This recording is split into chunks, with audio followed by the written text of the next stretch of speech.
presentation of TNN Motorsport. NASCAR's Craftsman Truck Series is about to hit a bump in the road. 3 races in just 9 days that could turn the season over and send sparks flying. Rolling into the Music City, it's a 3-truck race for the points championship.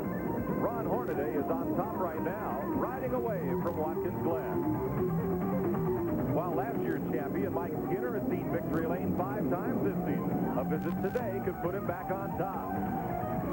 Jack Sprague has been the point leader too. These 3 races could be just what he needs. But one slip can turn the whole season upside down.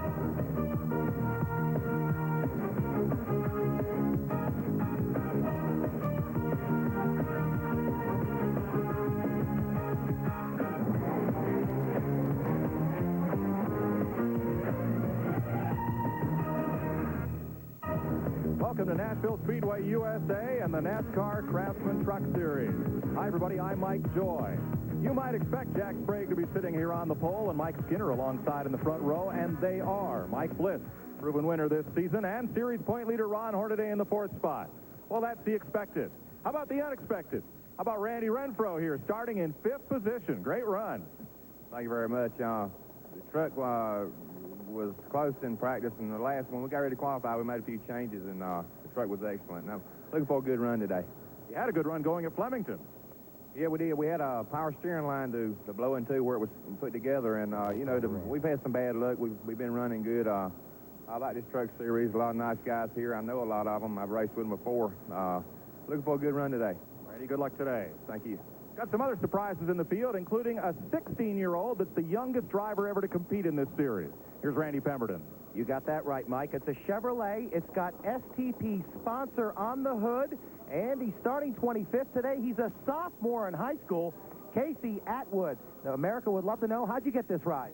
I just got hooked up with all the right people throughout my career, and I just need to thank Bobby Hamilton, Chuck Spicer, and STP for giving me this opportunity. Okay, you might think he lacks experience, but he's got a couple of third-place finishes here. Talk about a guy with experience. He's standing by with Buddy Baker. Well, Casey Atwood's 16 years old, but I guarantee you he's not having any more fun than Harry Gann is this weekend. Harry?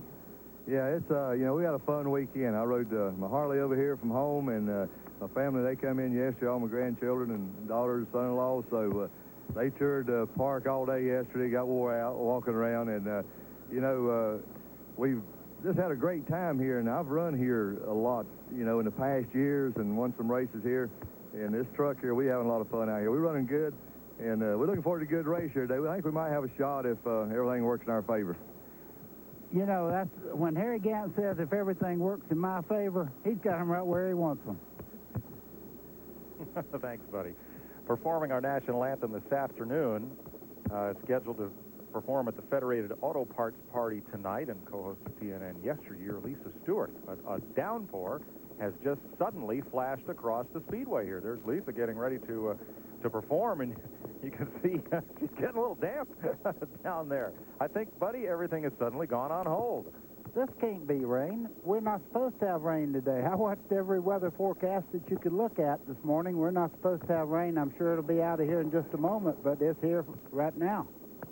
Well, the fans are staying put. The covers are going on the trucks, and the pre-race ceremony is set to continue. And so this tough duty. Lisa performed in pre-race for the Daytona 500 at the Grand Marshals Party, and we've seen her a lot here in the pits when we do events here at the Nashville Speedway. Well, let's go trackside. Fans, welcome back again to Nashville Speedway, USA, to sing our national anthem, Miss Lisa Stewart. Thank you. Oh, see, can you see by the dawn's early light what so proudly we hail as the twilight's last gleaming, whose broad stripes and bright stars through the perilous fight o'er the ramparts we watched were so gallantly streaming, and the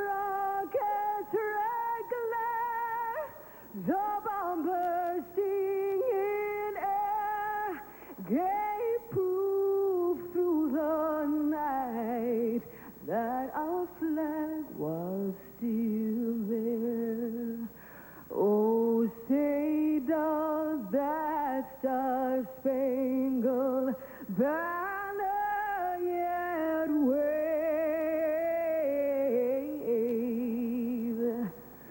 for the land of the free and the home of the brave.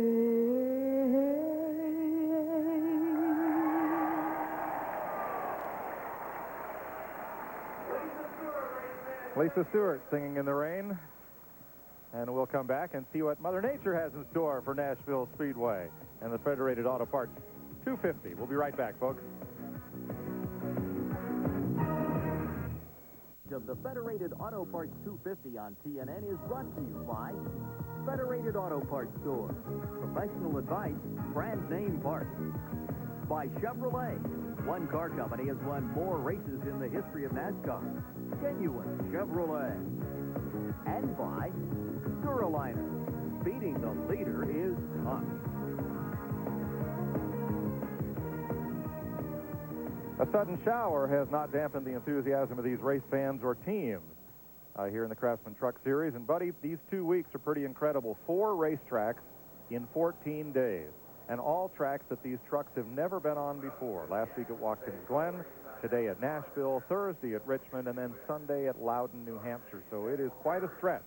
Why don't we go right to the front of the field and talk to the fellows who have been the fastest qualifiers for this event and give them, get their thoughts about Hell Week on the Truck Series circuit. Here's Randy Pemberton. Well, the pole sitter, third man in the points as we head into this race here at Nashville, Jack Sprague. Right now, he's not going too fast because we're having that rainstorm that just flew through here. Jack, I know that you guys are third place in the points, but you got 3 races coming up in a matter of just a few days. How are you and your team going to handle that? Well, we're in pretty good shape. You know, we brought this truck here to Nashville. This is not one of our favorite trucks, but it's running pretty good. You know, the Hendrick guys have done a great job, and this Quaker State Chevrolet's running good. It's sitting on the pole, and it seems to be pretty good. So we got 2 brand new trucks for the next 2 races, and we feel like we're in good shape. Okay, turn your thoughts to this event here in Nashville today. I know there's a little track surface in question that possibly the track might be a little rough on you guys. What about the patience factor? At least you're starting up front. Yeah, that's definitely a good thing. You know, the track's been tearing up, but seems like the races we've won have been on abstract conditions. Milwaukee tore up, and Nazareth was wet, but hey, you never know. You know, this like I said, the Quaker State Chevrolet's running awful good, and we'll get this thing dried out here, and it won't take too long. Okay, Jack Sprague, he's your pole sitter. We have 250 laps, 149 miles today at Nashville, USA, and boy, we're going to see a great race here in just a little while. Mike? Thanks, Randy. This is just a little localized shower. There was a dark rain cloud coming in from the west, and it just decided about the time we cued the national anthem that it would make its appearance known here in Nashville. Well, Jack Sprague is on the pole. He's won 3 times this year. He is third in the points. The series' defending champion sits now second in the point standings with 5 victories. He has led much of the way this season, but Mike Skinner is also waiting to go as the umbrellas come out. Let's go back to Randy. Well, I'm shading him from the raindrops, so maybe we can get an interview. Mike, you're sitting there second in the points, having a heck of a year. What about this race here today at Nashville? Well, if we can get it to quit raining, we'll get started here and, you know, see what happens. Really looking forward to this race getting underway. We're running pretty good here, and hopefully we can get us another win. You're in this points race with Jack Sprague, the pole sitter, Hornaday now leading the points race. You guys should be contenders today. How do you play this with 9 races to go? Do you have to have some patience, try to make that points run? You got to top 5 them.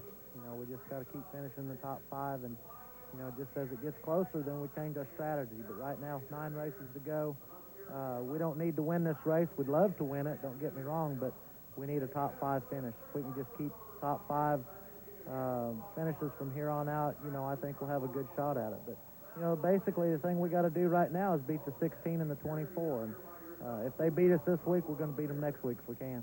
Okay, no question about it. He knows how to points race. The guy that owns this truck has won 6 Winston Cup titles, and that's Richard Childress.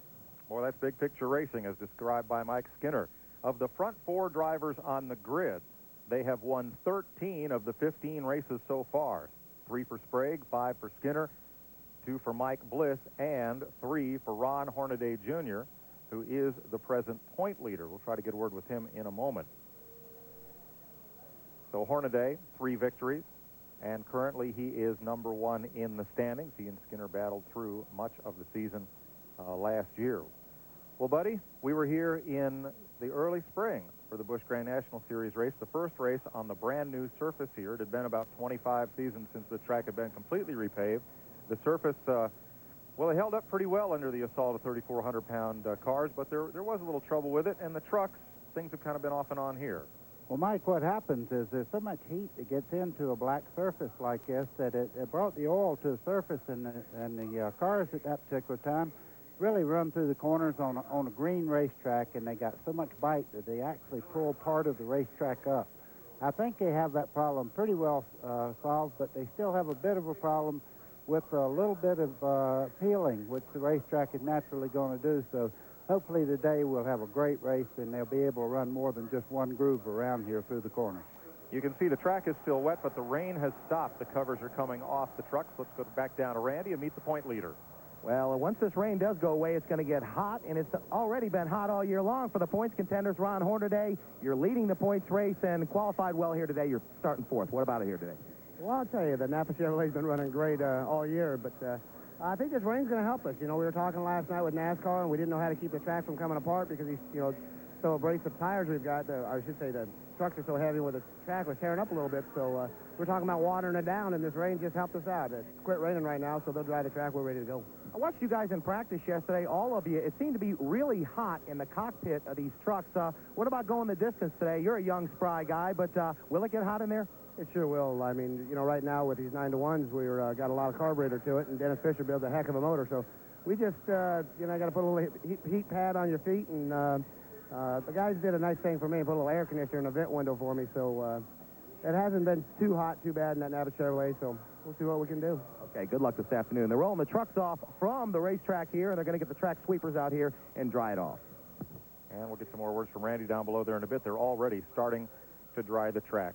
A bit of sad news to report from Nashville this morning. Bob Harmon, the longtime promoter of racing series throughout the South, and for the last couple of seasons, he's really turned this track around. He is not here this afternoon. His wife of 31 years, Helen, passed away overnight from respiratory difficulties. Helen Harmon was 68, and we extend all of our sympathies to the entire Harmon family. We'll be right back to Nashville after this. Drivers stayed over at Opryland, the official destination of NASCAR. For more information on Opryland, call 615-889-6611 weekdays. While we're on the subject, the TNN Salute to Motorsports returns to Opryland in 1997. Mark those dates on your calendar, June 25th through the 29th. Call Opryland Monday through Friday for details. Well, the rain has stopped, and Buddy's pointed out there's some dry spots on the racetrack already. Yeah, it's where all the trucks are parked. You see them there. I tell you what, though, it won't take long because the sun looks like it's just about to pop out here, and once it does, this racetrack will dry because it's been dry all day up till just now, and it won't take long to dry. They're going to roll the trucks down off into an area on the track apron down in turn number 1. We talked about 4 drivers who between them have won 13 of the 15 racers. Let's meet the 4th of that quartet. Here's Randy. Well, Mike Bliss gets an opportunity to visit with his pit crew here. It looks like they're going to dry it out, Mike. You've had a heck of a year, got a couple of wins, qualified up front here today, had a little practice yesterday. What about your truck? Can you win here? Well, yeah, it's hard to say. We had a good truck yesterday. We ran about 20 laps. It was pretty good. Now the rain came, changed the track conditions. You just don't know. I'm glad I'm starting up front so we can just kind of stay out of trouble and try to mess with the truck during the day and between our stops. A lot of people talking about Heck Week coming up because you got three races coming up in just a matter of days. How well is your team prepared for that? Well, we got a truck for every race. You know, hopefully we don't have to use every truck because we'd like to use this one on to Richmond. But if we do, we do have a truck and a motor for every race. So I feel good about that, and the guys do too. And we're in good shape at the shop. Okay, good luck this afternoon, Mike. Thanks a lot. Mike Spotzer, Automotive Service Excellence, has 25 students here as guests of the track, earning 2-year associate degrees with a guaranteed job to follow in the Ford Asset Program being administered at Nashville State Tech and the Tennessee Technology Center. They spend half their time in class, half their time working at the dealership, getting ready to earn a living as auto mechanics. Well, the track a little damp, but already the trucks are working up in turns 3 and 4 as the track trucks, that is, as the race trucks are being moved down onto the track apron so they can get around. And already, buddy, we are seeing just a few little patches in the asphalt that are drying. It was a very hard shower, but it was a very quick one. It sent everybody scurrying for cover here at the Speedway, and the covers coming up on the trucks sent everybody running for cover except Lisa Stewart, who gamely stayed out there and performed the national anthem for us. Lisa's with us on the guest mic, and that's her you hear. Help! Oh, there I am. There I am. I wasn't sure if my mic was on. Well, welcome. And Thank you. now that's tough duty, not singing in the Gene Kelly singing in the rain. Now that was a movie, but that can't be easy to concentrate on what you're doing while you're sitting there getting pelted with a shower. Well, I just kept hoping it would stop so we can start this race. And it finally has. Now, Yeah. you are no stranger to stock car racing. I think every time we come here to do a bush race or the Mark Colley race, there's Lisa in there rolling tires for somebody or Yeah. or whatever. But I've been a big fan of racing since '92. I did a video called Under the Light of Texaco, and Davey Allison was in that video with me, and that was my introduction to racing because I followed his career and we became friends, and so that was my introduction to racing, and I've been a fan ever since. we found with most folks, if you can get people to a race, get somebody to explain to them just a little what this is about, you can make fans out of them right away. Oh, man, let me tell you, you get hooked quick, especially if you get a chance to go down into the garage in the pit area. It's so much fun. It's so intriguing to watch them preparing the cars. It's pretty intense. Yeah, it really is. Now, next month, we'll be back here for the Mark Colley Celebrity Race and the All-Pro Weekend. Are you going to drive? You better believe it. Have you been practicing? No. No, actually, I did race in the Brooks and Dunn Tuesday night races, and I just was talking to someone earlier. I talked to Mark last night, and we were talking about coming down to the track and just kind of practicing for the race, and getting a few friends together and just coming and running the Legends, so that we can put on a good show. For sure. Yeah. Well, it's all a show, and it's for a good cause, and we don't Great cause. well, Kix and Ronnie care who wins, because usually they fight it out between the two of them, but it's a lot of fun. You got any tips for Lisa, buddy? Oh, come on now. Lisa, wow. She got some killer eyes or what? You're so sweet. All just right. turn left, right? Is that my tip? That's usually what people say. I Just don't turn left. ever see him speechless, but Stay on that right pedal. That left one will get you in trouble. People will run over you. Stay on the throttle. True. That's it. True. Yeah. we'll, I'll tell you what, when you get a car down here for the Mark Colley race, we'll get Buddy on the radio, give you some coaching. There you that'd go. be great. Speedway radio. Well, I think Randy Humphrey's a good friend of mine. I think I'm going to be driving one of Randy's cars. Great. E. Chapman's. Yeah, so. Folks, it's the Mark Colley Celebrity Race. It's Wednesday, October 9th. Here at the Speedway. There's a VIP concert the night before at the Wild Horse Saloon. VIP tickets are available to the public.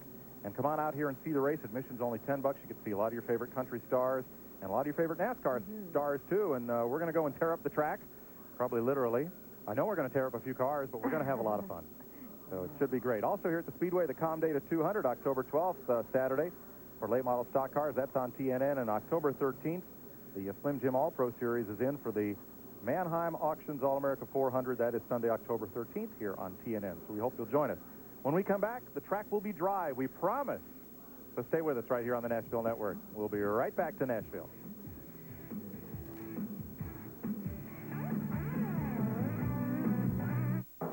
Auto Parts 250 on TNN is brought to you by Nicotrol. 6 weeks, 1 step. Take control with Nicotrol. And by tangy Heinz 57 steak sauce. Let's eat. Welcome back to Nashville Speedway, USA. The track is indeed drying. Let's go down with one of the leading drivers of the Dodge contingent. Here's Randy. Well, we've been waiting for Dodge to win all year long, coming off his best career finish in the NASCAR Craftsman Truck Series, Rich Bickle in the Cummings Dodge. Rich, we're waiting for you to stick one of these things in victory lane. What about today? Well, we're running pretty good. We ran really good in practice with Cummings Dodge, but, we've had 3 top 5s in a row. We've turned the team, turned the program around a little bit. Just kind of looking for a good day. I kind of want to start on the inside here, but hopefully we can get down the bottom, but we're looking forward to having a good day.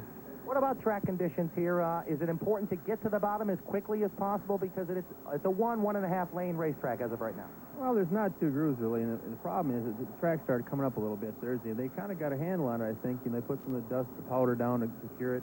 We ran the last practice yesterday and ran 30-some laps, and it seemed to be pretty good. So but still, you get the right front and gets up and out of the groove and gets in the stuff and then marbles a little bit, and it's going to be tough to be out there. Just about everybody got out of their truck besides you. Heck, I figured I got to get back in anyway, so why get out? Rich Bickle. Rich Bickle ready to race. He and Jimmy Hensley among the leading Dodges on the tour, as the trucks are now getting rolled back into position back on pit road so they can finish up with the track drying and get things cleaned up here and ready to roll. Buddy, have you been in a Legends car? Oh, yeah. I tell you what, they're not a toy. You look at them and they're downsized, but when you push on the throttle, you get a pretty good ride. I've run a lot of modifieds in my racing career, and as far as acceleration, they'll outrun 90% in comparison as far as the weight ratio. They're rockets. You drove one in Charlotte, as a matter of fact. Yeah, Charlotte and up at Stafford. They are a lot of fun. But now, Lisa, these country stars come in, and everybody knows they're here to play. Everybody knows that they're not professional racers and that they're here just to have a good time. Right. Baloney.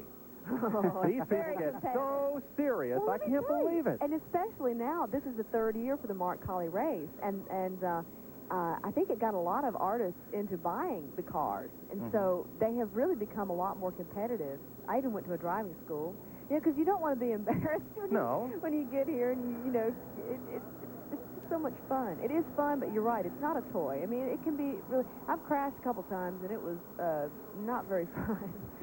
I mean, you know, I got a couple bruises from crashes, you know, but you know, the cars, I guess, are made to be wrecked. Well, they're pretty strong. No. They're made. Sure they are, buddy. Let's make that a little more politically correct. They're made to be safe.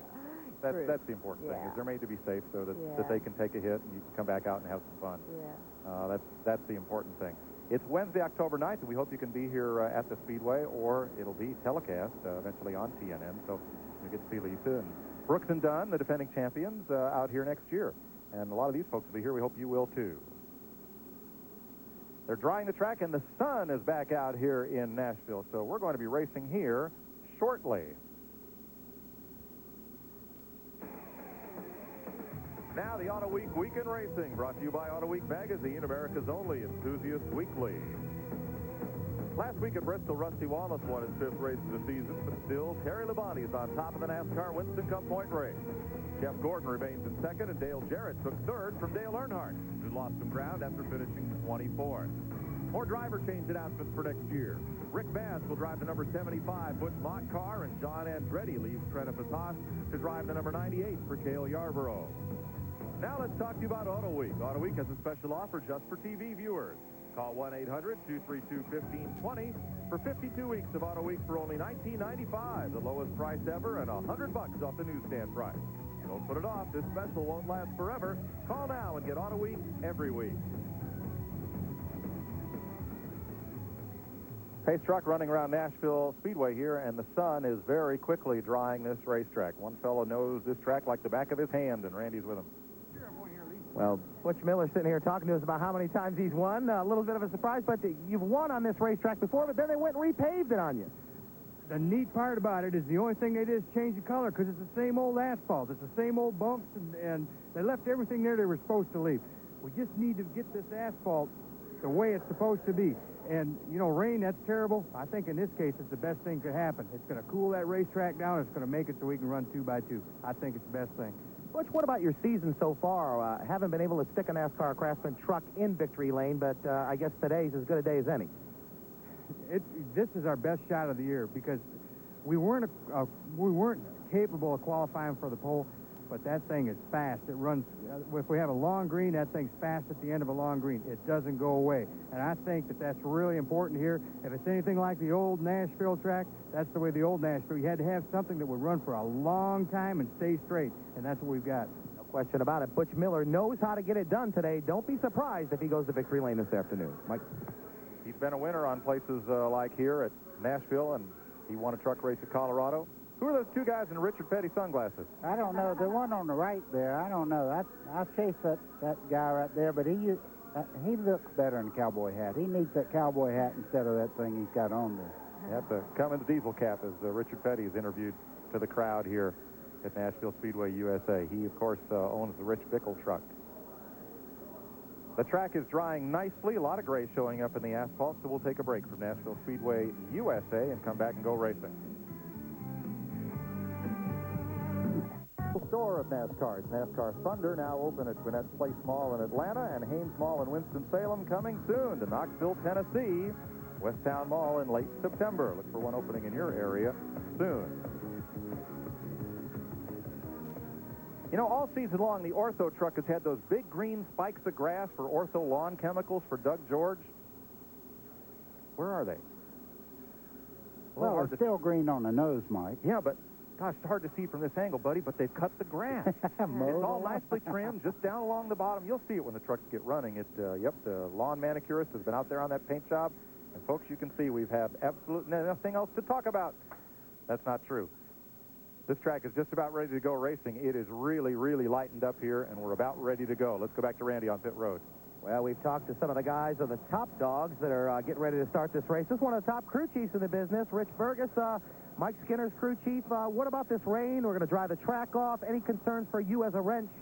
Well, it's probably going to tighten it up a little bit, and the tire wear might be a little bit, more significant now to wash some of the rubber off. But, everybody's going to be in the same boat on that, and we'll just have to try to deal with the best we can. Heck of a points battle. What about from your perspective? How well are you guys prepared for the next 9 races? I think we're in pretty good shape right now.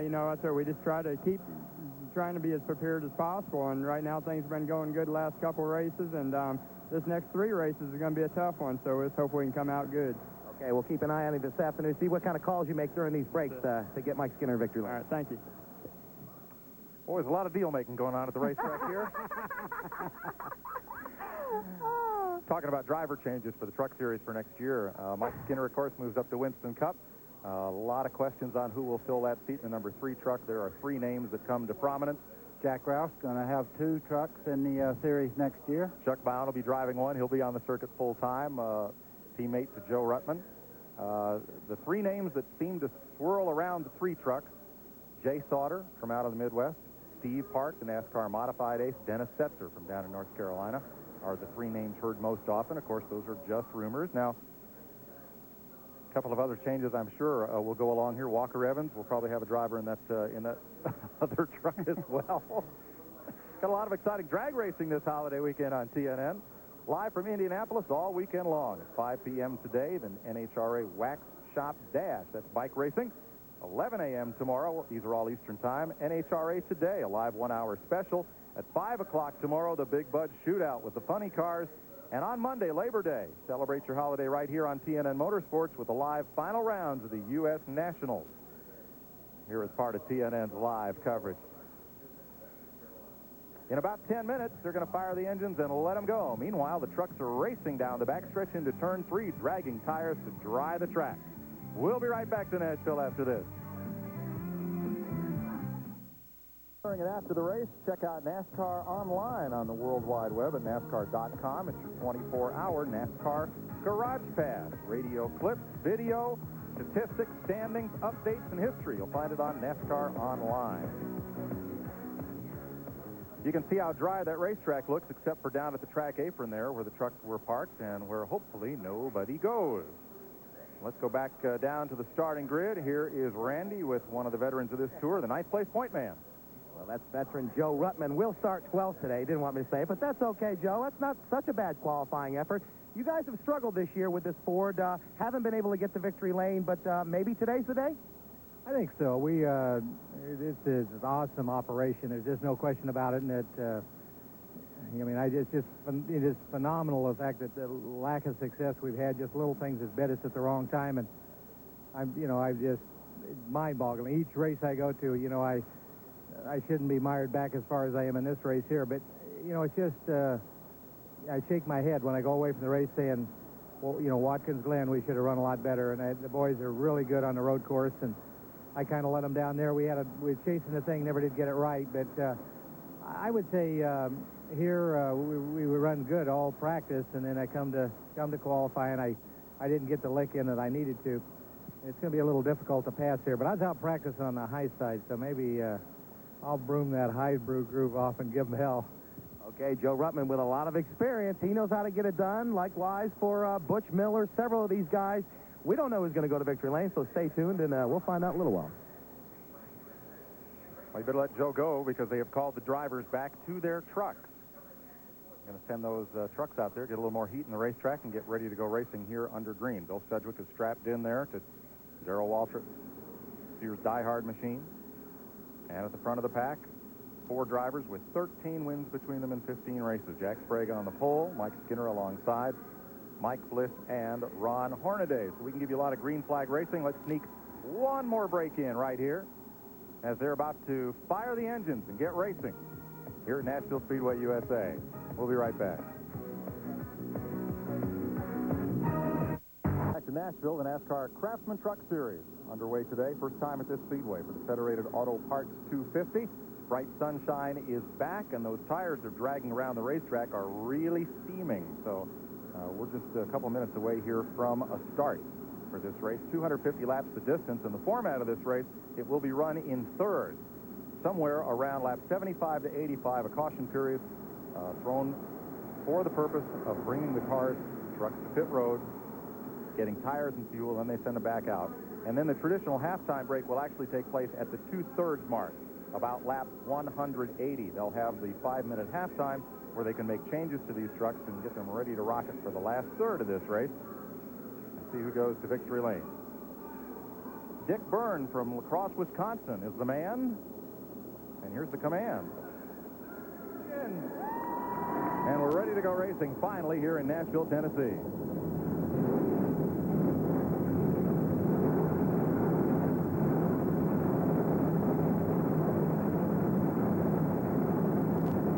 Today's starting lineup brought to you by Chevrolet. One car company has won more races in the history of NASCAR, genuine Chevrolet. On the front row, Jack Sprague, a 3-time winner this year, and Mike Skinner. 5 victories for the number 2 point man. They're both in Chevrolet.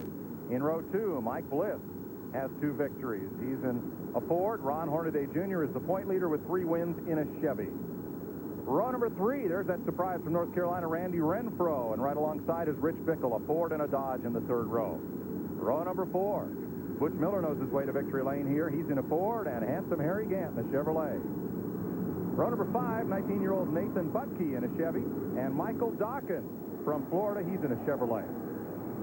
Jimmy Hensley's Dodge lines up in row number 6, the number 6 point man with Joe Rutland's Ford. In row 7, Doug George in the Ortho Ford, and Dave Rezendes, who won the opener of this season, he's in a Ford. Row number 8, Rick Corelli, who's got 1 victory this year, and Johnny Chapman in the 2nd Walker Evans Dodge. 9th row, Dodge mounted is Bob Keselowski, and starting his 2nd ever Truck Series race, Steve Mendenhall in a Chevy. Brian Refner, the series leading rookie in a Ford, and Bobby Gill out of Georgia in a Ford truck. There's Bill Sedgwick from the West Coast, former Winston West champ in a Chevy, and Terry Cook out of Sandusky, Ohio in a Chevrolet. Local driver Mark Day from Clarksville in a Ford, and T.J. Clark from Arizona in a Chevrolet. 16 years old, Casey Atwood from Antioch, Tennessee in a Chevy, and Frank Kimmel from Clarksville, Indiana in a Chevrolet. Florida's John Nemechek in a Chevy, and Indiana, Andy Hillenberg, also in a Chevrolet. Row 15, Billy Ogle from Knoxville, and Ken Allen from Shelby, North Carolina in Chevys. Bob Breback, Ford from Wisconsin, and Lance Norrick has switched from the Dodge to a Ford. He'll carry an onboard camera today.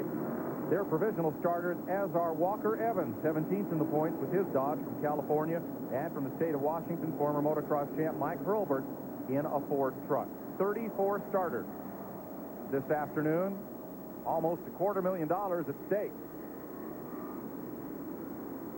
You'll be riding along with Mike Bliss, the Automotive Service Excellence Ultra Wheels Ford.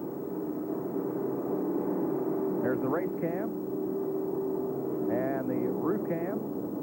There's the roof cam off the front of Mike's Ford from row number 2. Dave Rezendes, the QVC Ford of Jeff Bodine, QVC Precision Gear, looking over his shoulder.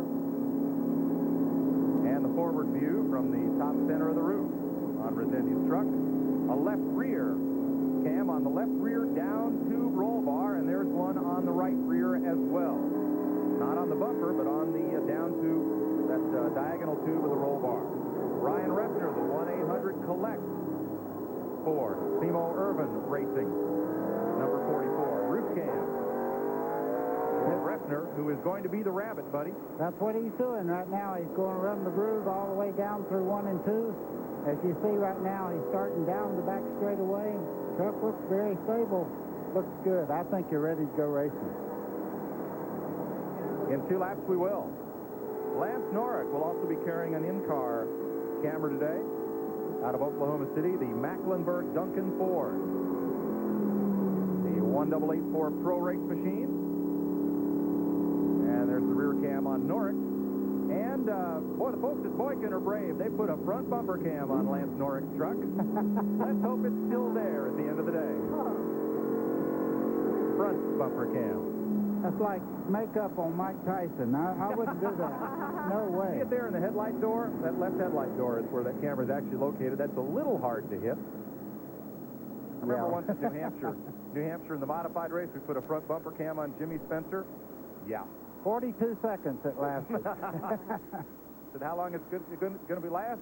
And I think Neil said, well, it'll be good for the pace lap. That's it. Today, $250,000 at stake for these trucks. 250 laps, 149 miles of distance. And David Wesselman from Cincinnati, Ohio, is the man who will have the green flag in hand in 1 lap. Did you get goosebumps? Oh, yeah. I love it when the race starts. Sounds, the engines. Yeah. Boy, it's exciting. I love being right down there in the infield.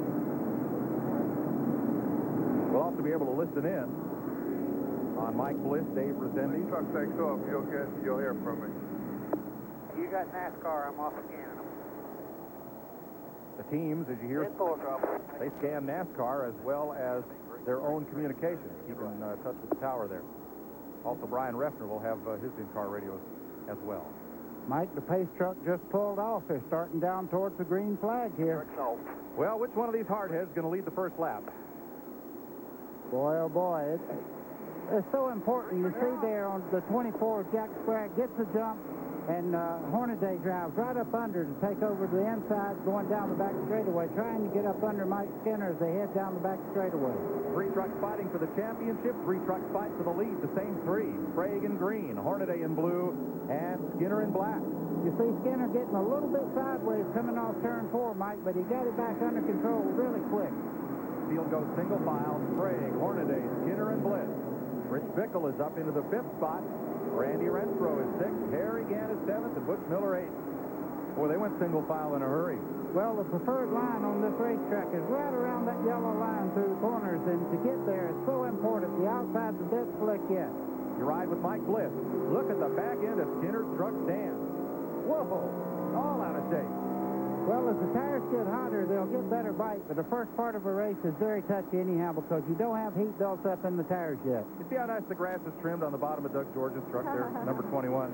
I bet Joe Ruttman would like to get just on the inside of him going in the corner. You see him have to give up position there and let the 21 truck get by because the outside, you just can't run there yet. Rick Corelli right with him and Joe Ruttman in number 80. Looking in is the 19 of Johnny Chapman in that battle. In the 2nd Dana Spicer machine. Good race here. Now, Ruttman said he wanted to try to work in that high groove, but, buddy, I think it's going to be a little while before that comes in. I think Ruttman was talking more than he wanted to do. I don't know many people. Oh, we have trouble on the back straightaway. And 6, 7 trucks pile up and hard. The last 2 in. See on the right side, number 90, that's Lance Norrick. He was the last truck to pile in, couldn't get stopped. And the Charles Zahn in the number 50 pulling away here. That's T.J. Clark in the 23 on the outside, the 15 there, Bobby Gill. The 50 truck there. Oh, there's our front bumper cam. Lisa, you jinxed it. I didn't jinx it.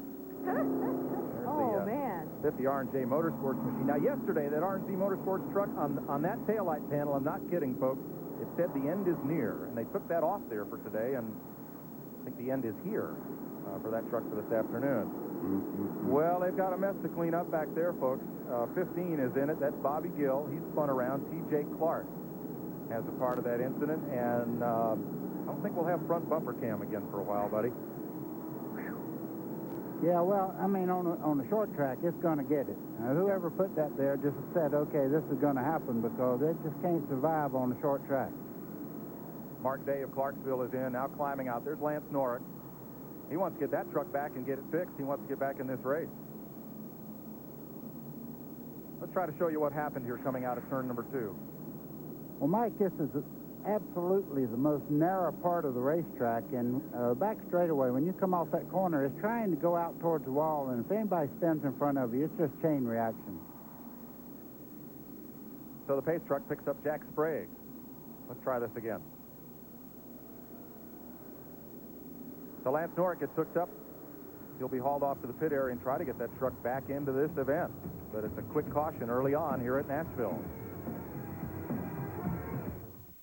New coverage of the Federated Auto Parts 250 on TNN is brought to you by Chevrolet. One car company has won more races in the history of NASCAR. Genuine Chevrolet. And by the more than 1,400 AutoZone stores across America. AutoZone, the best parts in auto parts. Working on Mark Day's truck, and there the hood is up on young Casey Atwood, the 16-year-old making his Truck Series debut. Got into that one. Bobby Gill was involved, and let's show you what happened here.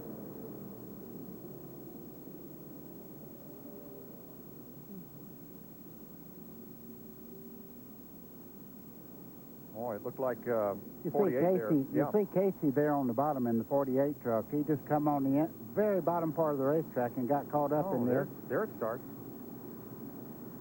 The 50 truck, Mark Day, gets around. Yeah, he turns around. Now watch, you can see there's no visibility on the outside, so everybody dives to the inside of the racetrack. You see the truck come over, and everybody just kind of piles in on him on the inside. Let's go to Randy. There's a bunch of guys that can't seem to get a break in this series. Bobby Gill, you're one of them involved in that wreck. How did you see it from your standpoint? The truck 50 in front of us lost it coming off of turn 2 there and just turned sideways, and we slowed down, and the truck behind us just kept piling in on top of us. Really, there's nowhere for nobody to go anywhere. You seem to be okay. Any chance at all of getting that truck back out there? No, trucks were pretty bad. The National Auto Auction and L.C. Smith Ford, they won't be competing the rest of the day.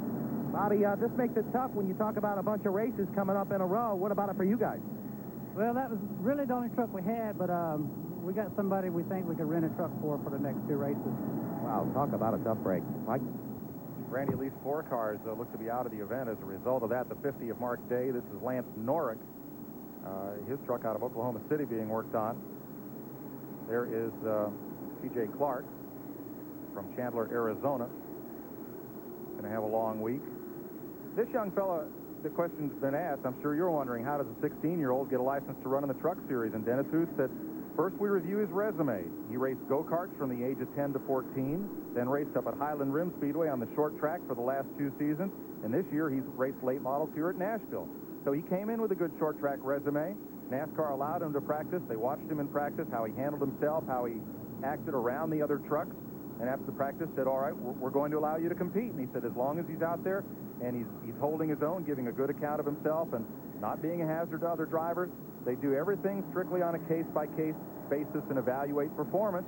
And they said he had sufficient experience and poise on the racetrack to run in this series. Well, Mike, this wreck, he had absolutely nothing to do with it. He just got there, and there was a tremendous pileup in front of him. And you just don't go from 125, 30 miles an hour to 0 in 15 seconds. I mean, he just got caught up. So, Lisa, you still want to go racing after that? Absolutely. Okay, well, we're going to look for you at the Mark Colley Celebrity Race, and we're going to have a lot of fun with that. You and the Federated folks have a great time tonight at the concert. Wish we could be there. Thank you. I wish you could too. Okay, thanks for joining us.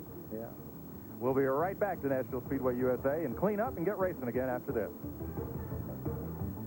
They're running as we get ready to go back to green. Jack Sprague, Ron Hornaday, Mike Skinner, Mike Bliss. Here's what Lance Norrick saw. As that happened, we'll go racing in 1 lap.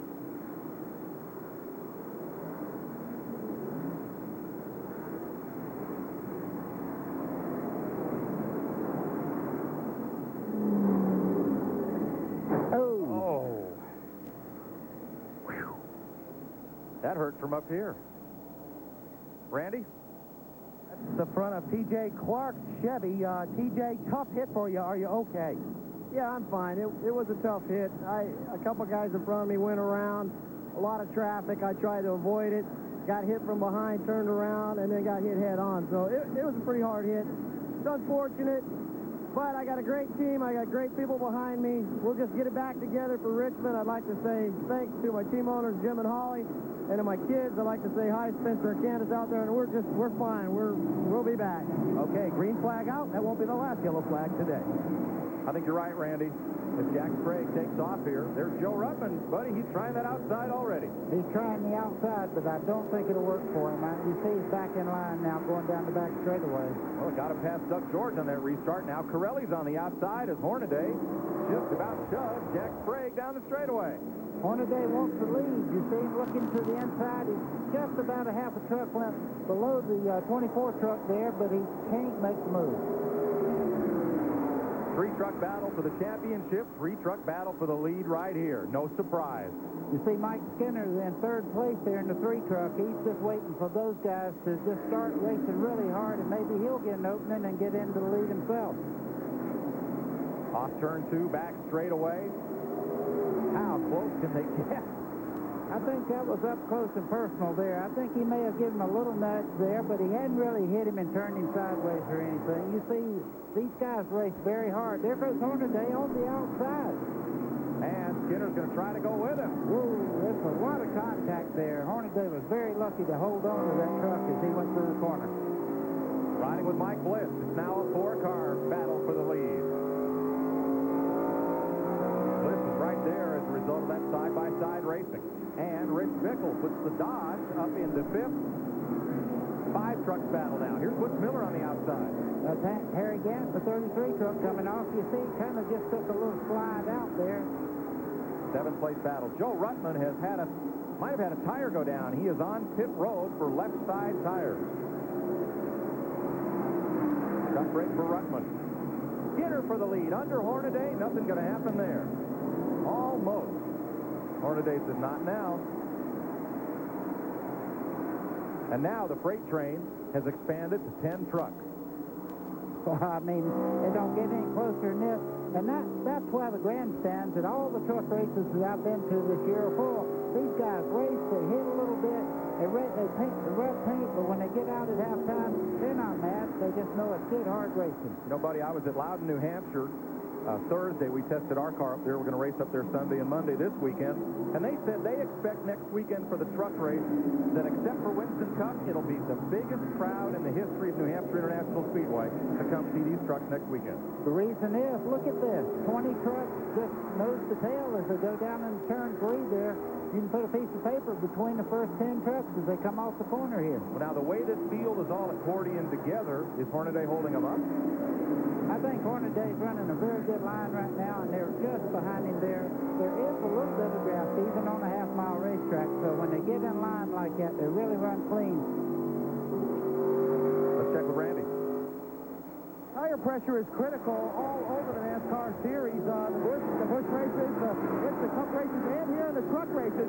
I talked to the crew chief on the 16 truck earlier this morning, said that truck won't even come in until about 30 laps. So we're just starting to see where the 16 truck might start picking up a little bit of speed. So that's where they've got their setup. He's got a truck length on Mike Skinner right now, Randy. Back down in turn number 1, Skinner narrows that gap right up. Sprague in third. Randy Renfro. Hello, that's Mr. Harry Gant going by on the inside with just a little nudge there to get his attention. You see Randy Renfro, once he wiggled just a little bit, Butch Miller just got right on the inside and takes that spot too. So the Ray-Vestas Ford moves up a notch. And Renfro, who started 5th, still giving a good account of himself. Right now in front of the 75 of Nathan Buckey, a Randleman, Spears Manufacturing Chevy. Well, the front 3 are beginning to stretch it out just a tiny bit. About 3 car lengths on 4th place Mike Bliss as we watch this battle. Harry Gant and Butch Miller. I talked to Harry Gant and I said, are you going to do this again next year? He said, you bet. Yeah. 11 times next year. Now Sprague looking underneath Skinner. I believe Mike Skinner may be just a little bit quicker than Hornaday, but he's not able to make that move to the inside to get the spot. I wouldn't be surprised to see them rub and gouge a little bit here in the next 5 laps or so. Mike Bliss is right there. Filling up Bliss's rearview mirror is Rich Bickle in 5th, Harry Gant in 6th, Butch Miller in 7th, Randy Renfro in 8th, Nathan Buckey in 9th, and Jimmy Hensley in 10th. And it's Michael Dawkin and Rick Corelli and Doug George. Little breathing room for the front two here. Not much. Yeah, well, that was because just a lap ago, Mike Bliss tried to get by Sprague on the inside, and they raced down the front straightaway side by side. They lost a little bit of time with the first two. Biggest lead anybody's had today is those two over Jack Sprague, 2 truck lengths.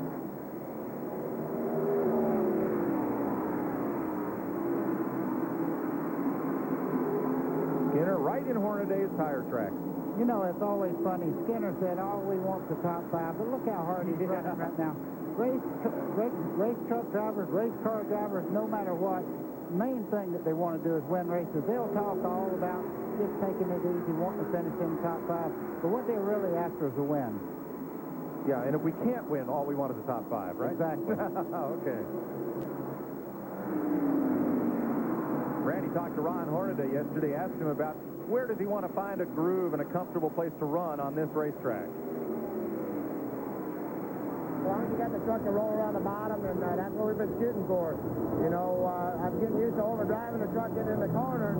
The last practice session, I learned once I back down and then roll through it, I got a faster time. So that's going to be the key, to keep the truck on the bottom, stay as close to the yellow line you can, and the race will be there. The race is there. It's right behind him. That black shadow behind Hornaday's blue Napa truck, Mike Skinner in the Good Wrench Service Chevy. And they are opening up an advantage on Sprague now. Yeah, Sprague's dropping off just a little bit, and just behind them, there's a great race between Mike Bliss, the 43 truck, and the 33 of Harry Gant. They are really going at it. As you see them going through here, a little bump and run there as they go through, and Butch Miller in the 98 right behind them. 4th place is at stake. You're riding with 5th place Mike Bliss. That is the Cummins Diesel Dodge. Rich Bickle right behind. Bickle's got a busy schedule. He's going to run up, I guess, the Minnesota State Fair Monday. Bickle is such a talented driver, and he's going to do a lot for Richard Petty's truck team. I think he's one of the best drivers out here. And back straight away. Trouble. Ken Allen has let one go, and caution is out.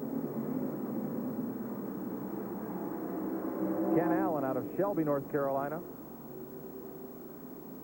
in the number 65. Came in here 20th in points, has one top 10 finish this season, and his day has gone up in smoke. Where's he at? In there somewhere.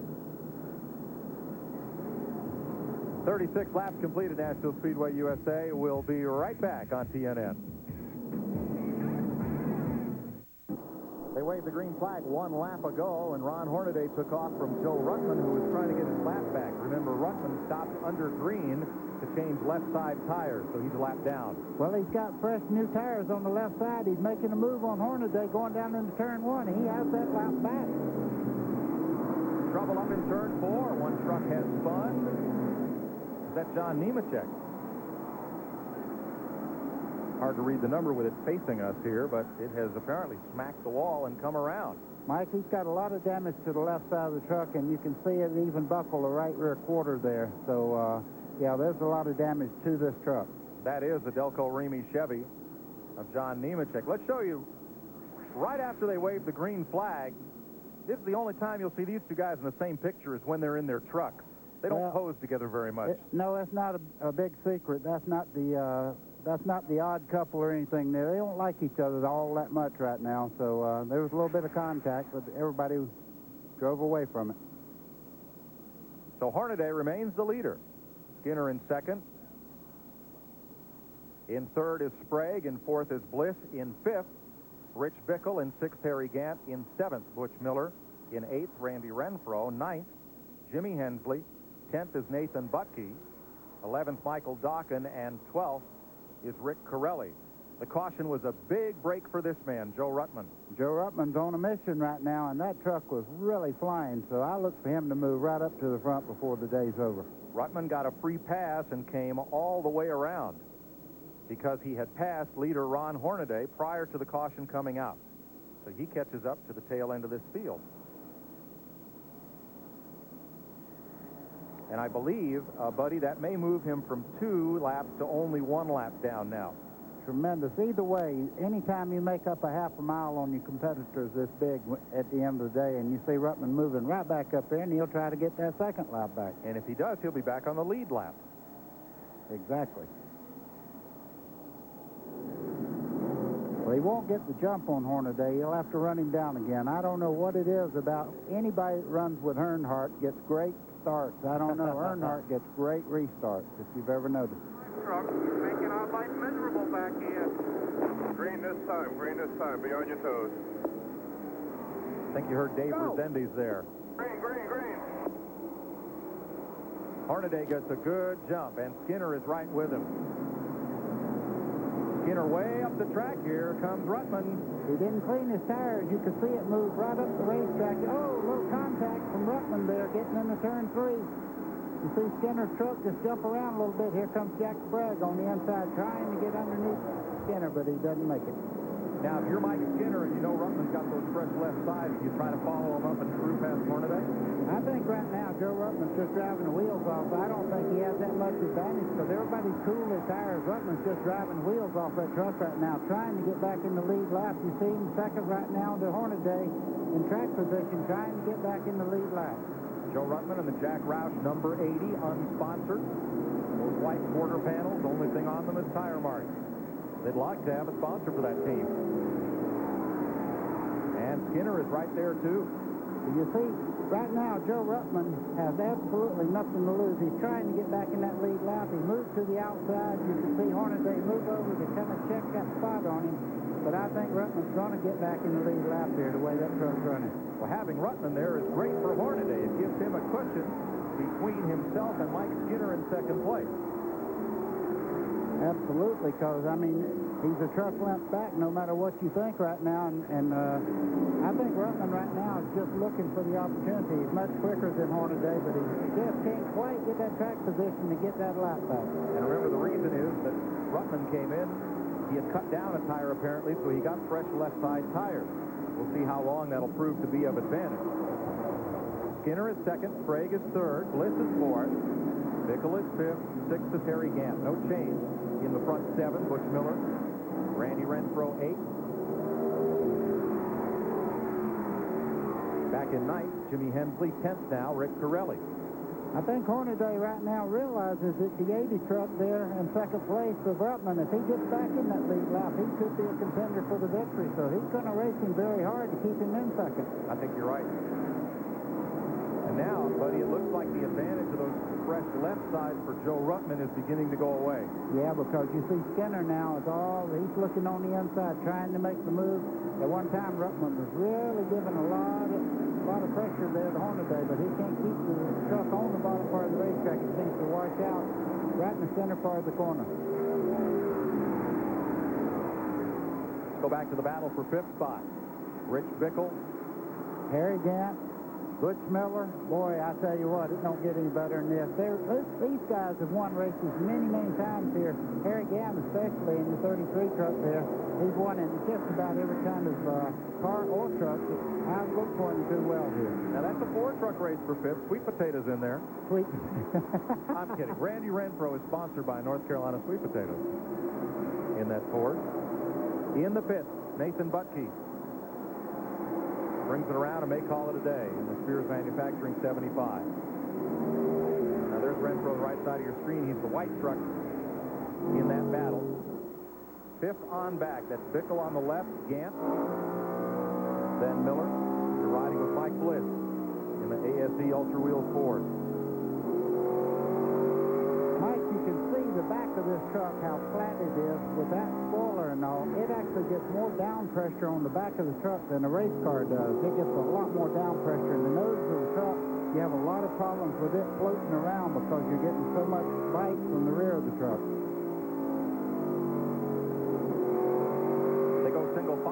bit there. That battle for 5th place on back. The Cummins Dodge of Rich Bickle. The Westview Financial Chevy, that's Harry Gant. The Ray-Vested Ford of Butch Miller. And the North Carolina Sweet Potato Ford, that's Randy Renfro. Harry Gant looking on the inside of Bickle there every time they go down the straightaway. Kind of peeks to the inside just so he does not hit a fixed set in the mirror of where he's at all the time.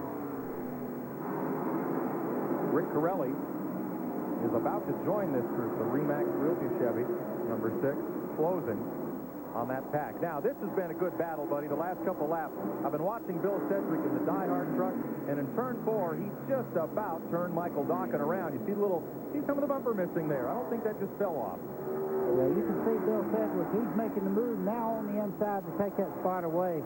They don't wait a long time in truck racing. They'll put that chrome horn on you. No, but a good clean move by Sedgwick, and he gets past Michael Dawkin in 64 and sets sail for Brian Refner in the 1-800 Collect Ford, number 44.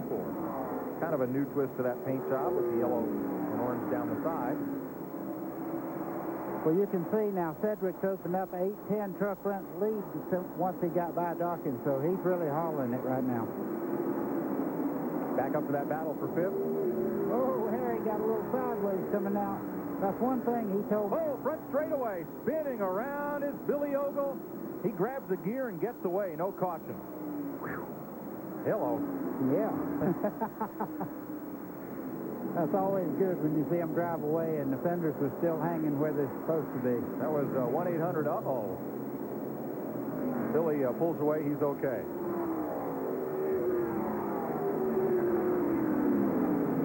Look at this battle. It's still hot, Mike. As they go down there, Harry Gant is just inches off Bickle's trunk or tailgate there, and you can see if one of them touches, Butch Miller go by them both.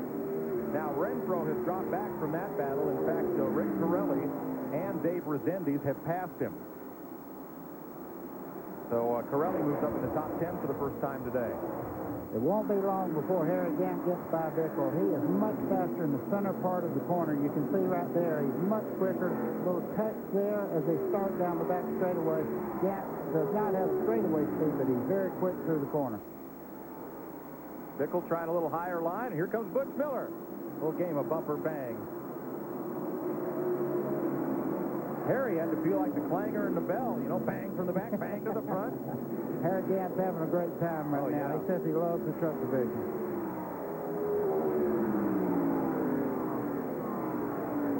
Look how quick he is in the middle part of the corner. He won't sit there very much longer. Matter of fact, his eyes speak. No, not quite. Bickle's very strong, but you see Harry Gant taking that inside. Yeah, this ain't gonna last. You couldn't fit a pitch between the bumpers of those two trucks. Oh, yeah. Look at Butch Miller trying to get under Gant. And now look, Corelli has caught them. Rick Corelli out of Colorado. In the Here comes Butch truck. Miller now, taking the spot from Harry Gant down into turn 1. 6th place. Butch tries to carry Harry up the racetrack a little bit there. And here comes Corelli looking on the low side of Gant. Dives it on in there in the number 6 truck. Look at Butch Miller, very strong off the corner. He's all the way up beside Bickle as they start down in the corner. And Bickle gives him just enough room. How many laps do these two run together in the Midwest? Here comes Corelli taking the inside down the back straightaway. Now, will Harry Gant be able to get under him? Buddy, I think a lot of these teams have time to go because they're only about 15 laps away from the 1/3 break now as you ride with Resendiz. Yeah, Harry Gant finally got by Rich Bickle going down into turn 3. So Dave Resendiz moves up behind Gant and past Bickle, whose truck has faded just a bit, and we're about 15 laps away from the 1/3 break. On the point, Ron Hornaday has opened up. Now about a 6 truck length lead on Mike Skinner, Jack Sprague, and Mike Bliss. We'll be right back to Nashville on TNN after this. Third caution of the day. He and Rich Bickle were racing hard. And it was one of those, like that Liberty Balance song, when two men go out to face each other, only one returned. And it wasn't Bill Sedgwick. Let's show you what happened here. Well, you see Bickle, he starts in the corner there. Sedgwick's got the left side all the way down on the flat. He touches Bickle on and around. Now watch who wrecks, though. The guy on the inside. That's Sedgwick going around. Yep. They had made contact the lap prior as Sedgwick was trying to get past. And then down in turn number 1. Watch this, Mike, as he tries to right the truck. He gets back in the throttle. Watch this. Now, this is frustration. Around he goes again. Yep, tough break for Bill Sedgwick as he has brought out this caution, and he's lost a couple of laps in the process. You're riding with Brian Reffner, and you'll see what happens here as Reffner saw it. Well, you see Bickle starting to take the inside line there. You see Sedgwick all the way below the yellow line. He washed right out and got into Bickle's left rear quarter there, and around goes Sedgwick. Roy Kent joins us, president of Federated Auto Parts, Grand Marshal for this race. You folks sell sheet metal? I think we got some customers out there if you do. We sell some great parts, so but these guys are going to use some parts. Randy Renfro can use some brake parts. It looks like they've had to haul that thing to a stop. The Ford there that started 5th today, and they're going to go under the hood and try to make repairs there. You got a lot of folks out here today? Yes, I'd say almost half the crowd here today is connected with our auto parts, Federated Auto Parts 250 today, so we're very excited about it. Well, glad to have you with us, and I know you'll enjoy that concert tonight by Lisa Stewart. We just had a little lunch with Lisa, and she's doing great, and just glad to be here and be part of Nashville and the whole Super Truck race. So. Glad to have you part of it. Thanks for joining us. Thank you very much. We're back under green. And while Hornaday took off with the lead and Skinner is right with him, Jack Sprague is nowhere to be found, buddy. He dropped way back on that restart. Mike, he got on the outside there and almost spun the truck out. He's very lucky to save it, but the good part is he's back underway now, and you see him trying to close in there. Randy Pemberton, what happened with Randy Renfro? Well, you hit it on the head. Just want to reiterate, absolute brake problem for Randy Renfro. The net comes down on his truck. It appears his day is done. Break. They had a great qualifying run and a very encouraging run at Flemington, New Jersey, cut short. He's looking for big things today. You're riding with Mike Bliss, looking back at Butch Miller. Well, that's a good one to look back at. He's all the way up to 5th spot already, and really running well. 4th spot. I was counting Bill Sedgwick, who's trying to get by Skinner down the front straightaway here. Now, Bill Sedgwick is 1 lap down as a result of that spin and caution flag. Look at Butch Miller, though. What a great drive he's having right now. And you hit it on the head a while ago. Butch Miller saves his tires. He runs a very pronounced way around the racetrack, right around the bottom. He's never scrubbed his tires. Right now, he's one of the fastest trucks on the track. So Miller is right on the tailgate of Mike Bliss in the number 2. And that is for 3rd place. Bill Sedgwick's going to try to get his lap back from the leader, Ron Hornaday. Now, remember, everybody's on those right-side tires that are going to need a change, but Sedgwick has just come out of the pit. Boy, that's a power move on the outside of Hornaday there. Now, those two have raced against each other in Winston West and Southwest Tour action a whole lot. And Sedgwick just shoots on by with fresh tires. We're probably, buddy, only about 5 laps away from this 3rd point caution here. See Butch Miller there. He's closed it up on the first 3 trucks there. The 98 truck of Butch Miller trying to get by Mike Bliss as they head down the back straightaway. This is a good truck race as they go down into turn 3. Ron Hornaday, the leader. Butch Miller talked about this racetrack, his familiarity with it, and the need to work to conserve his tires. You know, the neat part about this track is when I remember coming here, there was like little dips here and little bumps there, and I knew where every one of those was. Now that they paved it, those bumps and dips are still there. They just paved right over them. So when this track comes in, I'm still going to know where I'm going. Boy, he does. And the caution is out, buddy, for the 1/3 break. This is the scheduled caution. Hornaday, the leader. Skinner in 2nd. This was the planned caution. And the truck that's already gone all the way around past them that just got his lap back is Bill Sedgwick. The caution flag puts Sedgwick back on the lead lap. The pace truck will go around here at 15 miles an hour while these trucks change tires and add fuel. Randy will be back to recap pit stops when we come back. To Nashville Speedway, USA, we are 1/3 distance. When Ron... The trucks are on pit road here at Nashville. This is the 1/3 distance break. the usual halftime break will take place at 2/3 distance. Watching out the back of Brian Refner's truck as everybody, buddy, is getting right side tires and fuel.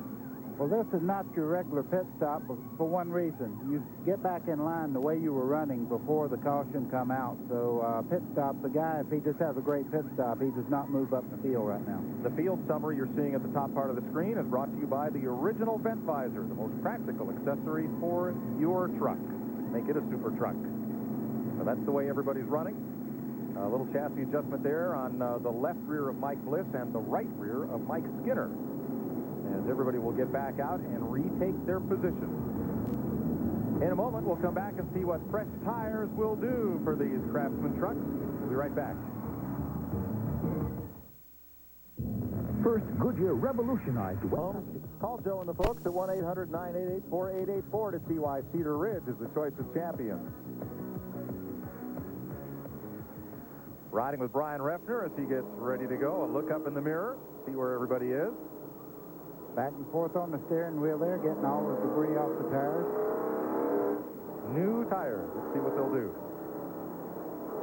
Let's get a update on pit stops. Here's Randy. Well, your leader, Ron Hornaday, was a little bit loose. Of course, everybody coming down pit road to take on 4 tires. They gave him a little wedge and made a spoiler adjustment. The 3 trucks for Mike Skinner, air pressure added up, round of bite as well. The other points contender, the 24 truck, Jack Sprague, they added some bite and also took a rubber out of the right rear. He was a little loose. The 2 truck got gas, 4 tires, and no major changes, little air pressure. So that's the way the leaders look. Well, you can see them cleaning off the excess on that. That's just buildup on that tire, and they're getting back down to the basic rubber part of the tire, getting all the debris off the tire itself. That's rubber buildup is what that is, and part of the racetrack building up on that tire. We're set to go for the second third of this one. It'll be Ron Hornaday out front. Joe Ruttman there in number 80 alongside to try to get a lap back. He is 1 lap down. Made up 1 lap, is still 1 down. Mike Skinner in second, Mike Bliss in third, fourth is Butch Miller, fifth. Rick Corelli, nice drive for Rick thus far. I'm awake, I'm here. Sixth is Jack Sprague, seventh Dave Resendiz, eighth Harry Gant, ninth Brian Refner.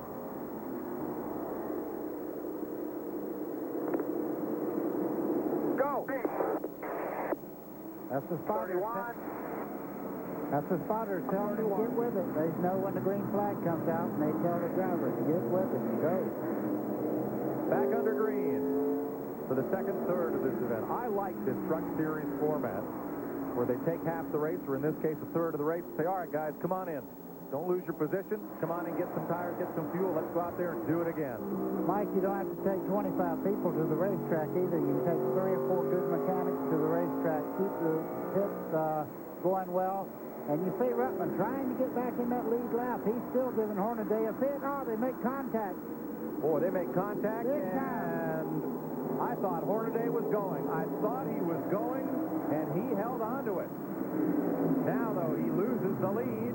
Whoa, there goes Hornaday.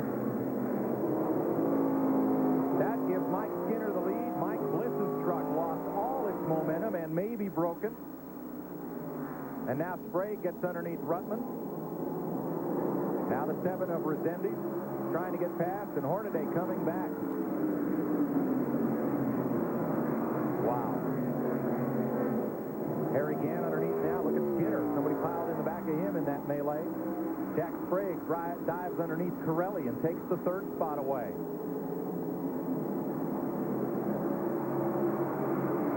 And a furled black flag shaken in the direction of, I believe, Joe Ruttman.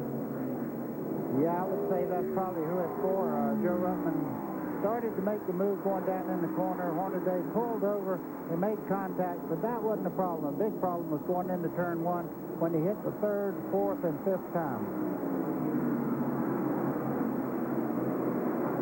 So Ruttman does not get his lap back. Meanwhile, this truck right here, Butch Miller in 2nd place, is moving in on Mike Skinner. Based on the way that first third of the race went, buddy, if I had to pick a winner right now, Butch Miller would be right at the top of my list. Well, he's really right around the base of the racetrack. The truck looks extremely strong. But I tell you, Jack Sprague has fought his way back in the third. He's right behind Miller there going into turn 3. He looks very strong. He's come from the back and moved back up in the top.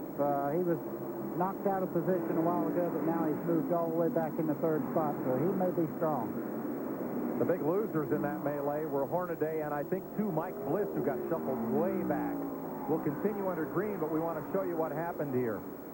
That's Ruttman in number 80, the white truck. Okay. We'll get there in a moment. You see Butch Miller moving in on Mike Skinner. He's pulled down some 6-8 truck lengths in the past couple of laps. You see Hornaday getting sideways there. They make contact there. Now coming out, they make strong contact. Look how much sideways Hornaday gets there. And saved it. But look, he lost all his momentum. Now Bliss is about to get in trouble, not of his own making either, as Ruttman gets into both he and Hornaday. Now this is from Mike Bliss. Same incident. Comes right up under Hornaday. Ruttman does. This is where it gets ugly, going down in the corner. Bliss had to back out of it, and now he's going to get clunked right there. I think I see why there was a little contact. I noticed a hand gesture there by Hornaday going down the front straightaway that might have provoked the 80 truck just a little bit. Now, buddy, I think why Hornaday and Bliss slipped so far back now is they got way up high and they got all that loose rubber on their tires. Yeah, but I mean, it takes you a few laps just to reorganize everything once you get mad like that. All your timing and everything gets off just a little bit. So Mike Bliss and Ron Hornaday trying to fight their way back towards the front of the field. Mike Skinner's your leader. Butch Miller is second. Jack Sprague is third. Fourth is Rick Corelli, and fifth is Dave Resendiz. The Federated Auto Parts 250 on TNN is brought to you by the new Dodge. We're thinking ahead. And by the original vent visor, the most practical accessory for your truck. Mike Skinner has been caught by Butch Miller for the lead. And Joe Ruttman has just slipped past Rick Corelli. Ruttman trying to fight his way back up toward the front and get back on the lead lap. So at 109 laps, Skinner, Miller, Sprague in third. Corelli there is fourth. Harry Gant is the fifth place truck. How much fun can you have? You see him right there in the 33 truck trying to get Corelli now. He's moving in. Well, I tell you, Harry's having a great run today.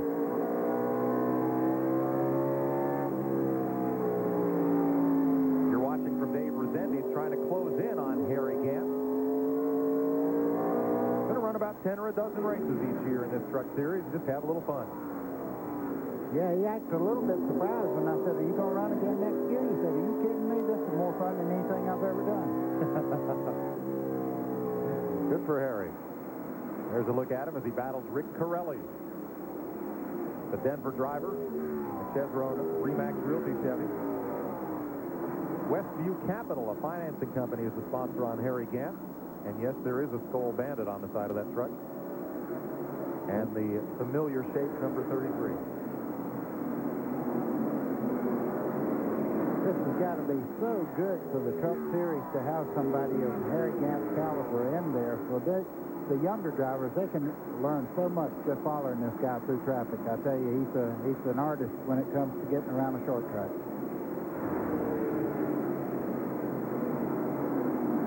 Running right with Corelli, that's fifth and sixth place. Well, he takes a look. He's trying. Oh, he can't quite make it. You could see Corelli kind of cover, but here comes Harry Gant. Gives him a little hello. Took the little corner off the bumper there. You got to remember, that's the only horn on that truck. Is that right front corner? And the bumpers are just fiberglass after all, folks. Harry Gant chasing Rick Corelli for fifth place. Randy asked Harry to compare the pressures and thrills of truck racing to what he experienced in Winston Cup. This here, you know, it's more of a laid-back situation, you know, and all. It's just much calmer, down to earth, you know, and so, yeah, it took a while to get Winston Cup out of your mind now, but it's totally gone there now. Yeah, he's having fun. Well, he's giving Corelli a hard time right now. He's really wanting by. He's giving him a couple of weight cup knocks there, but Harry Gant can do that and not wreck you. He's touched him a couple of times. You see him right now trying to get on the inside of Corelli down the back straightaway, getting into turn 3. Corelli, oh, he better not pull over now. And here comes Resendiz, whoosh, and he's right alongside in the QVC Ford. So Rick Corelli drops 2 spots and drops from the leaderboard. Yellow flag. Debris on the back straightaway is given as the reason. That's one of those bumpers we were talking about just a little while ago. That's a piece of fiberglass right there. Caution out at lap 118, and we'll be right back to Nashville Speedway USA in the Craftsman Truck Series. Welcome back to Nashville. I'm Mike Joy with Buddy Baker and Randy Pemberton. We've just had the restart, and Joe Ruttman got inside of Mike Skinner to get back on the lead lap. We'll show you how it happened. When they dropped the green flag for this restart, just 2 laps to go. See him going down into turn 1. The 3 truck of Skinner goes up the racetrack just a little bit. Ruttman's right there as they start down the back straightaway. I'm sure Skinner says, hey, I got a big picture to think about here, not worrying about Ruttman getting back in the lead lap. I think you're right. John Nemechek comes back into the race. His Delco Remy Chevy had spent some time behind the pit wall. And Terry Cook, the Sandusky, Ohio driver, is on pit road. Up front, Mike Skinner has about 4 truck lengths on Butch Miller, the Ray Bestis Ford, in second. The Quaker State Chevy of Jack Sprague is third. Harry Gant is fourth. Trouble in turn 2. Around goes Walker Evans. He was in close quarters racing with Bob Keselowski, and caution has come out.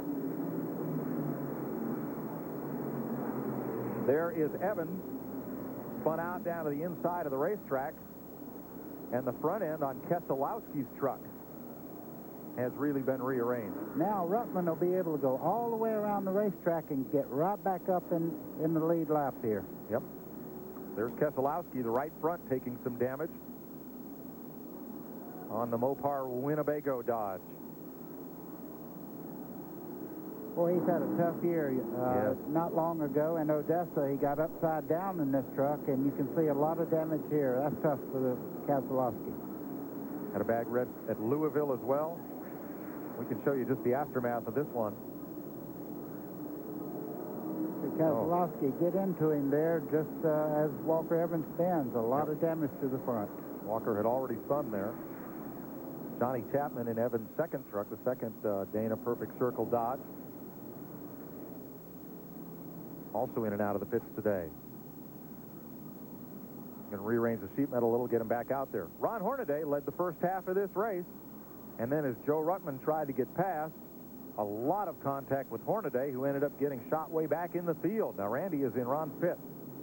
Well, they're doing a lot of discussing right now. Ron has called in to crew chief Doug Williams, explaining what he can do to make the truck better. He said, put the track bar back the way it was prior to the last pit stop, and he definitely wanted to make his views felt on the way Joe Ruttman acted to him early on. What is Ron saying about the truck? You guys look strong, and then that contact with Ruttman. What's Ron saying? Well, right now the truck's just a little bit loose getting in, and we got a little bit too tight coming off. We're going to work on the Napa Chevrolet truck, see if we can make it better on the brakes. Did you have any trouble getting him calmed down after the incident with Ruttman? Well, he was a little upset. You know, that's racing. We just had to put it behind him and go on. Now, that's the truth. They're in a points battle. He's got to put it behind him. He needs to come out of here with some points. That's for sure. There's a look at Hornaday, who has dropped in the running order back to 7th place. Here's your mid-race report brought to you by Duraliner Bedliners. Duraliner, beating the leader is tough. 3 leaders, 3 lead changes. Average speed slowed by 6 caution flags to 74.7 miles per hour, and there are 6 trucks out of the race. The most recent caution for Walker Evans' spin and Ron Keselowski getting in, or Bob Keselowski, excuse me, getting into the side of him. Jimmy Hensley is on pit road unexpectedly. We'll see what that's all about when we come back to Nashville Speedway USA after this. Race truck has hit pit road, and here comes the field, set to go back to green after this 6th caution. Mike Bliss's spotter telling him to get going, and he does. Resendiz had a look under Harry Gant. Here comes Hornaday up the outside. He's on the way back. What a start by Hornaday. Boy, he's got her down right now. He comes out of the corner there. You see the back of the truck fishtail a little bit. Hornaday's making that outside groove work, but Harry Gant moved up just a little bit just to take that angle off as he's coming through the corner. Boy, the fans trying to pull Hornaday down the straightaway. They thought he got the raw end of the deal. He's up to 5th spot behind Skinner, Miller, Sprague, and Gant. Resendiz is 6th, Corelli is 7th, Bliss is 8th, Refner is 9th, and Rich Bickle 10th. Doug George is 11th, Bill Sedgwick back up to 12th. Michael Dockett, Steve Mendenhall, Joe Ruttman. Boy, Skinner took off. You see Resendiz there trying to hang tough with the 16 of Hornaday, and Rick Corelli right there. Good battle here from 5th on back.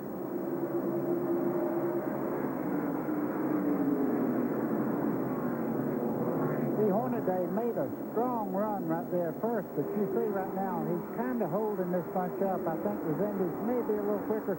They need to work on this truck when they stop and maybe get it just a little bit better coming out of the corner. You see Resendiz trying to get on the inside down the front straightaway. Buddy, it looks like right in the middle of the corner.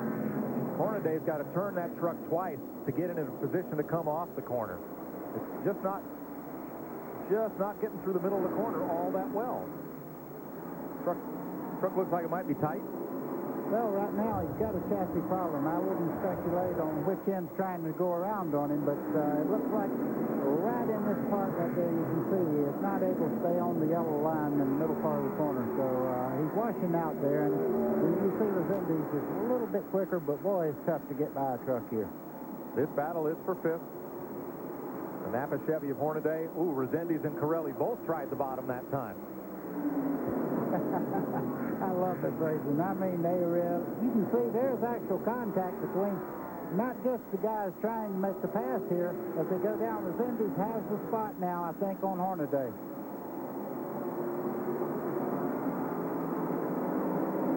Resendiz edges ahead in the QVC Ford. Now watch Rick Corelli try to get on the inside of Hornaday. He'll lose. Caution. Caution is out. Right at the front straightaway, Steve Mendenhall has spun his Chevrolet number 32 and caught it into the inside retaining wall.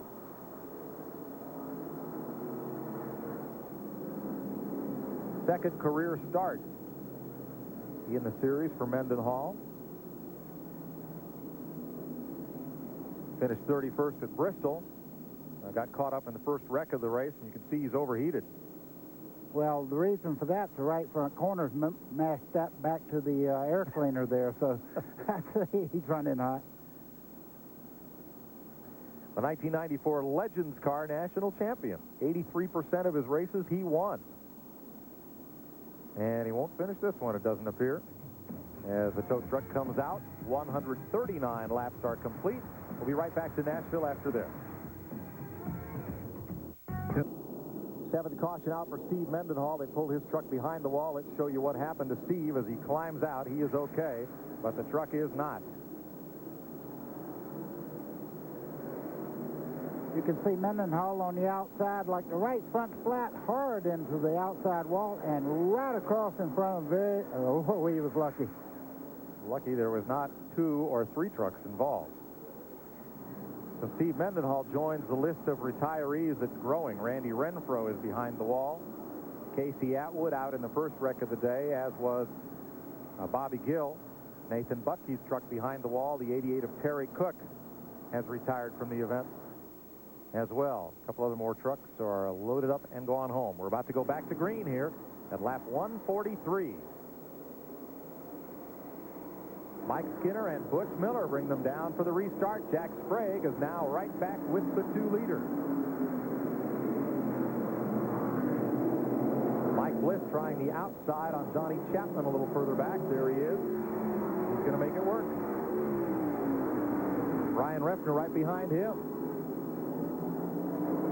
See Jack Sprague giving a lot of attention to the back tailgate there of Butch Miller as they head off into turn 1. And that's Harry Gant, the 33 truck, running forward. And Rick Corelli has gotten past Ron Hornaday that lap. Corelli moves up. Don't do it. Oh, wow. They were 3 wide going into turn 3. Not enough room to do that. Everybody was real smart there, and they kept up. Dave Resendiz on the move, trying to track down Harry Gant. Resendiz in 5th, Gant is 4th. And here is Doug George working his way around Walker Evans. And there's Joe Ruttman trying to get the inside on the 2 of them.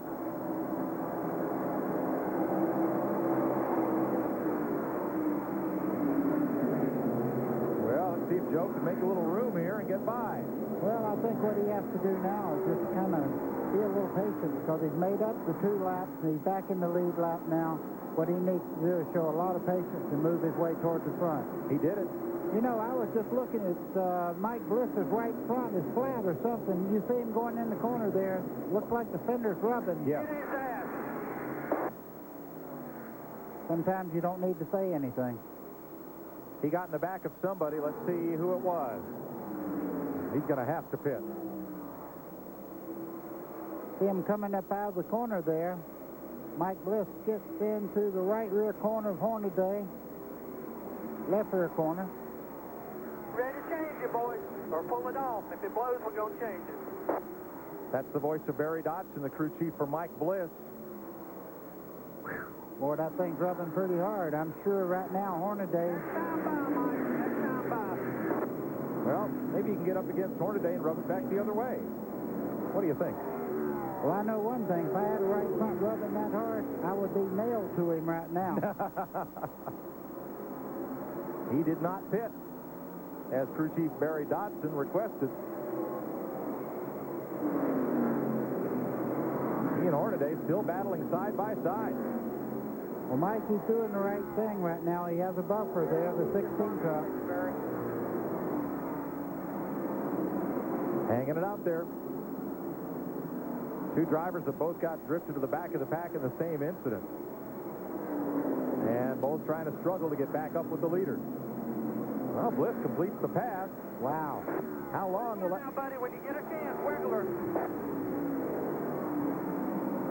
Barry wants to see how that tire feels to Mike. Well, they're still rubbing. You can see the blue smoke coming off of it, but it's not nearly as bad as it was just a few laps ago. Ooh. Not good. Not when you get hard on the brake and the fender settles down into that tire. Better, not as bad. Now that's Brian Refner getting underneath the 16 of Ron Hornaday, the early race leader. The reason he was telling him to work the wheel back and forth there, sometimes you can put a little pressure on that fender and move it away from the tire just a little bit by moving the steering wheel around. Yeah, doing body work at 110 miles an hour. Wow. Refner underneath Hornaday now.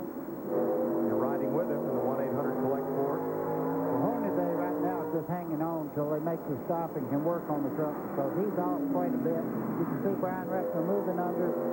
Rich Bickle just behind them trying to make the move also. Hornaday's pedaling backwards right now. Probably 15 or so more laps to the second period intermission.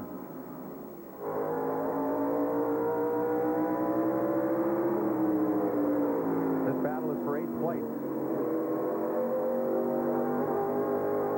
Refner and Hornaday. Refner, the leading rookie.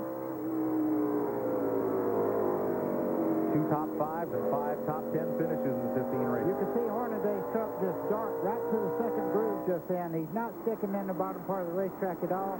Rich Bickle is trying to get under him right now. You see he's kind of giving up. He's moving up on the racetrack, and that's Ruttman in the 80 truck coming back up through the field.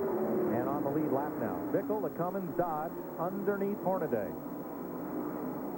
But Hornaday with a little better run off that top groove, buddy, than he was getting down the bottom. Well, that's what most race car drivers have to do. When the truck gives up a little bit, you try to find a groove that you can pick the speed up just a little bit. He's a little bit off, but if you change the style and get a fast groove on the outside there, it would really help that truck.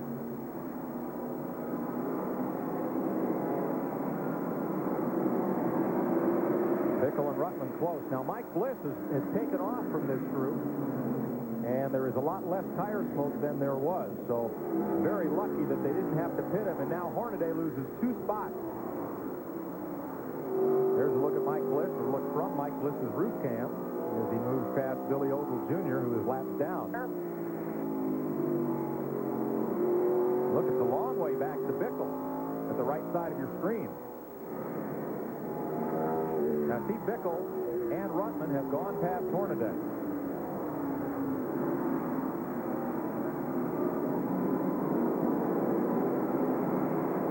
Ruttman's very strong. You can see him down the front straightaway here. He's trying to get that inside, and Bickle's not really pulling that down the blockage path through the corner. What he's doing now is just running the fastest line he can run in the 43 truck. You see, not quite enough room for the 80 truck of Ruttman. And Ruttman may have picked up a little push as well. Not able to dive underneath and come off the corner underneath Bickle. So when you're trying to make up a lap, it's one ball game. But when you get back up there and start racing for positions, that, oh, we have trouble in turn 2. Walker Evans, turn 2, has been his nemesis today. No caution yet. Now it flies. Yellow is out at lap 162. This may become, buddy, the second period intermission. We will just have to see. I'm not sure. It's right about in that window. And there's a bit of activity behind the pit wall. Walker Evans out of Riverside, California. In the Dana Corp Dodge. See all their brand names on the tailgate there. If they ever make a mistake of getting this guy on a half-mile dirt, he'll be in trouble, I'll tell you, because he can fly. He really can. And he's already spun as we see this replay. Tried to keep it down off the wall. And nearly did. If you're going to hit the wall, that's the way to hit it. Very, very easily. He didn't hit very hard at all. All right, pit road is closed. We'll check with NASCAR, see if this will become the second period intermission. I'll let you know when we come back. You're watching the NASCAR Craftsman Truck Series live on the Nashville Network. We'll be right back. It is the second period break, like the traditional halftime, except here it comes at the end of the second third of the race. The red flag is out, and the teams have about 5 minutes to complete repair. Mike Skinner, Butch Miller, under the hood for a look, and you see cooling fans on the front of almost all of these trucks. Randy reported some of them are running quite warm. And they're going to cool them off a bit and wipe some of the rubber that's come off these tires from the grills. Jack Sprague, an adjustment there at the right rear spring, and you see them cleaning the grill on Butch Miller's Ford. There's the big blower. That's on Mike Bliss's Ultra Wheels number 2. Boy, was he lucky to get this caution right now, because that right front was rubbing you. Now they can really fix the truck back where you don't have to worry about blowing the right front and getting into the outside wall. Barry Dodson has the hammer in hand.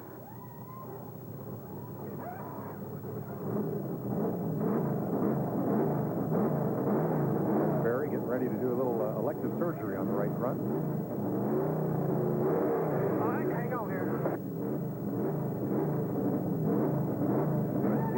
Burbling out there as they try to force feed cold water into that cooling system. Now here's where it needs it, Brad, right here. That handle step. Mike Bliss has climbed out of that truck. He's so warm.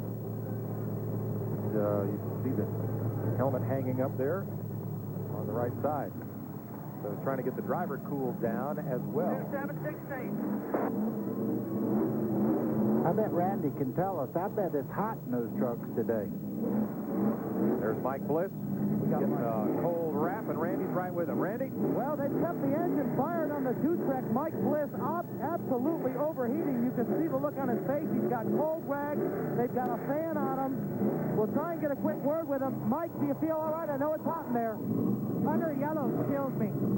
I'm all right when we're running. It's just under yellow. It's real hot. I'll tell you what, we're going to let him catch his breath. That was a gutsy call by the driver, Mike Bliss, to stay out there. Barry Dawson wanted him to come in. No doubt about it, they would have lost a lap with that right front tire. Barry and the guy banging the sheet metal out on it right now. But, man, all these drivers, very hot. Ron Hornaday's looking like he's fairly cool sitting in his car. We'll try and get a word with him here in just a moment. The reason they're keeping that engine running is as they put cold water in the radiator, they want it to circulate, so they keep the engine running to turn the water pump. Randy?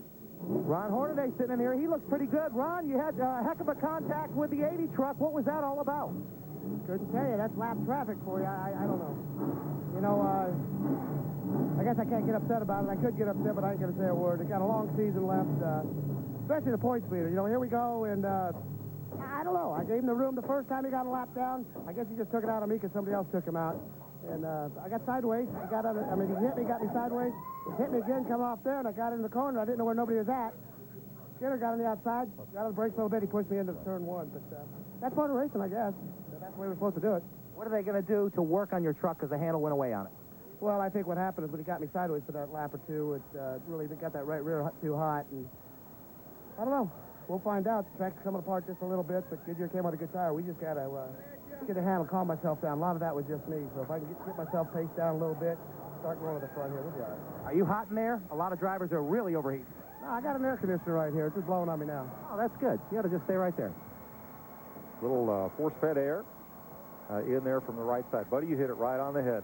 But something like that happens. Takes a little while to get calmed down and get back to work. He hit it on the head. Anytime on a short track, you have to get that rhythm going and everything. When you get into a little altercation like that, the thing that really gets off the most is the drivers.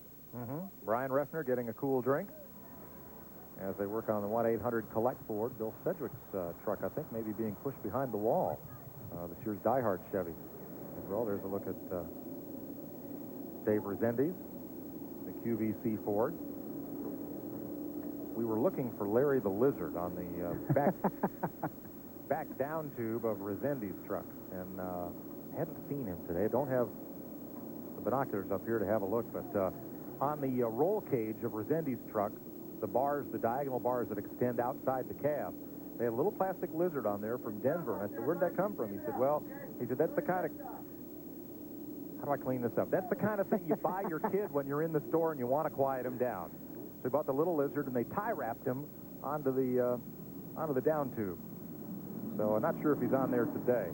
There's Sedgwick's truck being pushed behind the wall. This year's Die Hard machine looks like out for the day, and some of the trucks have completed their work and coming back out onto the speedway for the final third of this race. We'll be right there. Larry, there's the lizard. He's on that left pole there. Oh, you'll see him in a minute. We'll be right back. There he is. The Federated Auto Parts 250 on TNN is brought to you by the more than 1,400 AutoZone stores across America. AutoZone, the best parts in auto parts. Getting ready to go back to Go Racing. There's Brian Refner. And there, right below our rear cam on that down tube, there is Larry the Lizard. And you see Larry's had a little spoiler adjustment during the break. Okay, so he gets a lot of downforce there from his tail. It was a cute story, and he asked me to tell it. So there. Hey, have you got a mascot that rides with you? I never had anything brave enough to hang on to a car. Well, then my vote's with Larry. All right. 165 laps are down. 250 is the distance. Going to go back to racing next lap. Mike Skinner in the Goodwrench Service Chevy is the leader. The Ray Vestas brakes. Red Carpet leads Ford, of which Miller is second. Quaker State Chevy is third. That's Jack Sprague, the pole sitter. Harry Gant, the Westview Capital Chevy, is fourth, and Dave Resendiz and Larry the Lizard in the QVC Ford is fifth. Randy, what happened during pit stop? Well, we'll start off with Mike Skinner. All they did was add a little wedge, worked on the air pressure. Mike likes the truck. The 98 truck, Butch Miller, changed two front shocks. That was an interesting adjustment. Also raised the track bar. The two truck, the driver was the guy overheating there. We saw him, as well as the 6 truck running hot. They had to spray that thing down, added a round of wedge and a little air pressure there. The wedge went into the right rear on the 6 truck. So 16 for Hornaday, took wedge out, moved the track bar back to where it was early on in the race. Get ready to go green.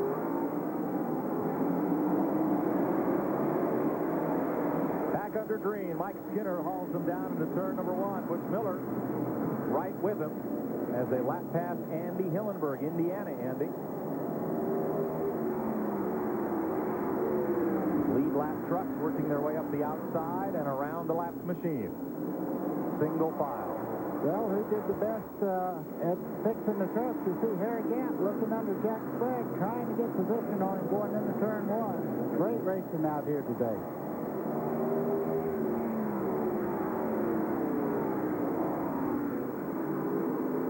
Ron Hornaday moving through traffic past Bob Brevac and now coming up on Doug George.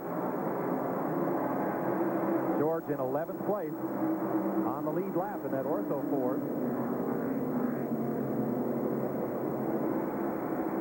Side by side, Harry Gant. On the outside, that is a power move here today, and I tell you what, Harry Gant said that his truck was very good. He's proven that he's in third spot.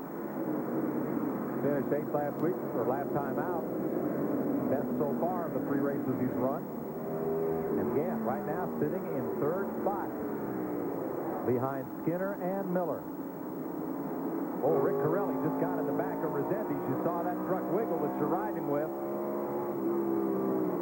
And Mike Bliss is right with him. Look at this swarming pack behind Resendiz. That's Corelli. There's Corelli, and now here's from Mike Bliss as these 3 trucks battle for 5th place.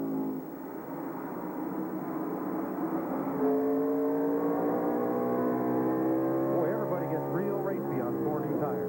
4 brand new tires, and really, right now, that's what you're using. You're not using the chassis setup that you really worked on. But Harry Gant is just absolutely flying right now. You see Rick Corelli working on Resendiz, trying to take his spot away. Mike Bliss is just, look, he's giving us great shots here, but you can see Corelli's truck get a little sideways coming off the corner. Got just a little loose there. Rick Corelli, the High Plains drifter, running in 6th. Resendiz is 5th. Riding with the 5th place truck. And Mike Bliss is right there.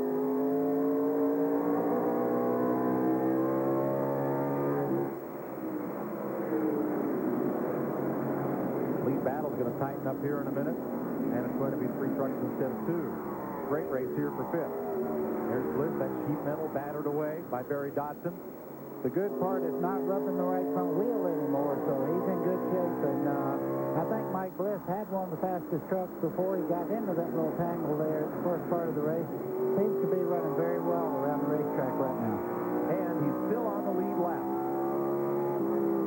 Yeah, sometimes the driver just has to make that call. You could hear Barry Dodson just before the 3/4 way stop telling him to come in. Let's fix it.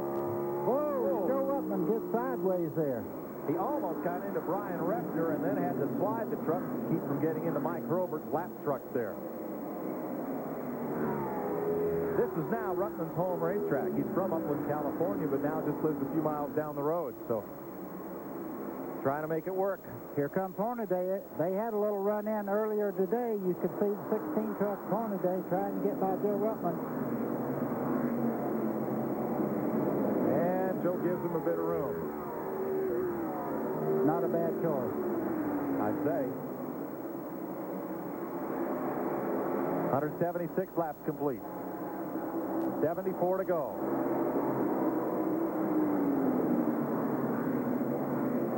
We're going to have a 3-truck battle for the lead here, buddy, in just a second, because Mike Skinner is being caught not only by Butch Miller, but also by Harry Gant. That's Harry Gant in the 33 truck just behind Butch Miller as they start down the back straightaway. Harry's truck is not extremely quick down the middle part of the back straightaway, but it's very good in the center part of the corner. Watch him close in right there. And right there is where they seem to gain on Mike Skinner. But Skinner, as usual, has a lot of power and a lot of straightaway speed. That Richard Childress truck, from the day they unwrapped the Truck Series in Phoenix, Arizona, everybody was walking around saying, boy, that number 3 has got a lot of power. And it always has. Well, it's a good combination. I think it's a good driver, great car owner, great truck owner, excuse me, $1. But the big deal right now is that Mike Skinner, they talked to him. Look at Butch Miller trying to make a move for the lead. Butch Miller used the lap truck of Billy Ogle as a pick, and as Skinner lifted, Miller was right there. Here he comes for the lead. That's Harry Gant in 3rd right now. He'll try to get underneath. Watch Skinner, though. Strong getting in the corner. Butch Miller cannot make the move just yet. Look at the power. Skinner picks up about a door whip and dives it on in there. Miller comes right back on the bottom. Mike, it's just a matter of time, though. Butch Miller's truck is good enough on the bottom part of the racetrack. He'll gain an inch or two as they keep running. Skinner will keep, well, I don't know. He's fighting back on the outside, but I still believe Butch Miller will make the pass sooner or later here. Miller in the preferred line. Skinner working in that top groove, and Harry Gant just looking on, saying, wonder what's going to happen here. You got to love it. Good racing. Look at Skinner. He got back in that position there. If he pulls down, he's back in the lead. That truck is strong. And he's not afraid to use it all. Mike Skinner back to the lead after a strong challenge by Butch Miller. And just creeping into the frame there, that's Jack Sprague in a green and white Chevrolet. That's the Hendricks Motorsports entry. He's moved into fourth there, running very well at the moment. All that side-by-side battling allows the Baker State truck of Sprague to close back in. Now here's Dave Resendiz. He's the fifth-place truck. There you see him top of the screen with Rick Corelli. And they gained a little ground on the leaders as well as they race side-by-side. Let's show you again what gave Butch Miller a shot to get underneath Mike Skinner. Billy Ogle. As Skinner had to ease up the throttle coming out of turn number 2, Miller had the momentum, and suddenly he had the bottom of the racetrack. But Butch Miller is such a fine race truck driver that he did not go in there and try to move Skinner out of the way. He raced him very clean. He didn't lean on him. Right now, though, Harry Gant's looking that outside groove over himself. He watched the 3 truck of Skinner run quite well. You see him looking to the outside there. He's just about to make that move on the outside of the track here. Now, what Butch Miller might have been thinking is, okay, we've done that. Here comes Gant for second place. Oh, don't move down, Butch. He didn't. He couldn't. Harry Gant is in second place. What a great drive today. And everybody's on their feet. Butch Miller might have been thinking, okay, now let's see what tires we've got left for the end of the race. But boy, Gant has put a power move on him. Now, what about Gant? He moved out on the outside, let him think he was going to make that power move to the outside, then right back to the bottom and take that spot. Harry Gant up to second spot. Can the Bandit run off the salute here at Nashville? Yes, sir. We'll see. We'll be right back.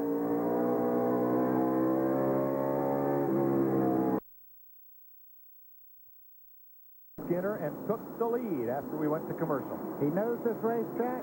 He's really moving away from Skinner. Here's how it happened. How'd he set him up, buddy? Well, he's just moving in. He looked to the outside now. As he come off the corner, he takes that inside lane, goes powering down into turn 3. But, buddy, it was the same thing that happened with Butch Miller, as now Dave Resendiz gets past Miller. The lap truck, Skinner, didn't time the pass on the lap truck to get on the gas fully, and Gant had the momentum. You could see, though, that Skinner knew that Harry Gant was not going to check up. He's going to drive down in that corner as hard as he could stick, and boy, was that ever a great move. That's the first lap that Harry Gant ever led in the truck race. How about that? Butch Miller and Dave Resendiz battling. I think Larry the Lizard had his eyes closed on that one as they got together. You see Jack Sprague looking to the outside of Butch Miller. They touched just a little bit going into turn 3. Now they're starting down towards the front straightaway. This is great truck racing. Now Corelli, too, on the outside of Butch Miller's car, beginning to fade here. Early on in the day, he looked like a strong potential winner. Mike, if I'm not mistaken, that outside lane is getting better where you can run out there. You see Butch move up a little bit. Corelli can't quite make the move that Jack Sprague did just a second ago. They single file it down in the first corner. Meanwhile, Gant has opened up a 10 truck length lead on Mike Skinner. Here is Harry. What did he say? The old truck's pretty good. Boy, I knew he had him when he said that. The lead of 1 second. Well, one thing about him, he'll drive it just as hard as he'll turn the wheel. What you're looking at, he's not holding anything back. Anytime you see Harry Gant after halfway, he's running as hard as that truck will go. Randy, what did they do on Harry Gant's truck during the break? Well, it wasn't much, but the chassis was close. Harry just had a pretty good push in it. He liked everything he had. He just said, raise the track bar on the right side of quarter, loosen him up just enough that now he can drive it where he wants to. One thing I have noticed, I'm standing down here as these drivers enter turn 1. Harry Gant is backing out of the throttle about 50 feet before anybody else. So he's letting the car set, and he's probably backing the gas a little earlier. So he's got a good line running right now. And, buddy, he'd be saving his tires that way. Well, sometimes you have to go slow to go fast. I mean, if you go in and get the truck in a bind and make it just skate across the racetrack, you can't get back in the throttle as quick. So what he's doing is making the straightaway longer by getting in the throttle quick. In easy and out fast. Rick Corelli moves past Butch Miller. Butch has quite a bit of damage there just in front of the left rear quarter there. Our director, Gary Clem, said that Butch waved Corelli by. You do that. I mean, this is a give and take type sport, and you're not really handling well. Butch Miller was one of the dominant trucks the first half, but I don't think he made the corrections on that truck at halftime that he needed to make. Randy said they changed the front shock. That's one of the changes they made. John Nemechek a little loose there behind Miller. John took the time in the garage. So, he is about 80 laps down. Still out there trying to pile up points. He's been past Bob Breback. There's Miller, hard at work. Boy, Joe Ruttman's in a world of trouble. You see Harry Gant just going by him there, put him a lap down. Ruttman's all over the racetrack. Apparently he has front-end damage from contact. No, Ben Hurlburt and Skinner just misses him. Wow. No caution yet. Hurlburt. Excuse me, it's not Hurlburt. Kimmel. Excuse me, Frank Kimmel trying to get going, and Blitz almost gets him. No caution. We stay under green, and now the yellow comes out with that truck just barely running. Frank Kimmel is a lucky man. He almost got a taste of Mike Bliss's front end just then. Kimmel out of Clarksville, Indiana. Big runner-up at Louisville Speedway. He and his brother. And Harry Gant, the Westview Capital Chevrolet, is our leader here at Nashville. We'll be right back after this. Green. Leaders in the outside lane. Gant, Skinner, Resendiz, Sprague, Corelli, Miller, and Hornaday. Look at the drive that Gant gets coming out of turn 2. He pulled about 5 truck lengths on Skinner as they go down the back straightaway.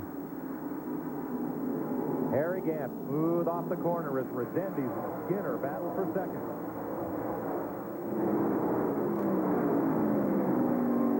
Skinner's truck moving out just a little bit. Looks very good, though. He gets a good drive off the corner. Dave Resendiz does not gain any ground at all coming up out of the corner. Right here is where Resendiz is strong, right in the center part of the corner. Look at the back end of Skinner's truck van. I think that's a handful of control.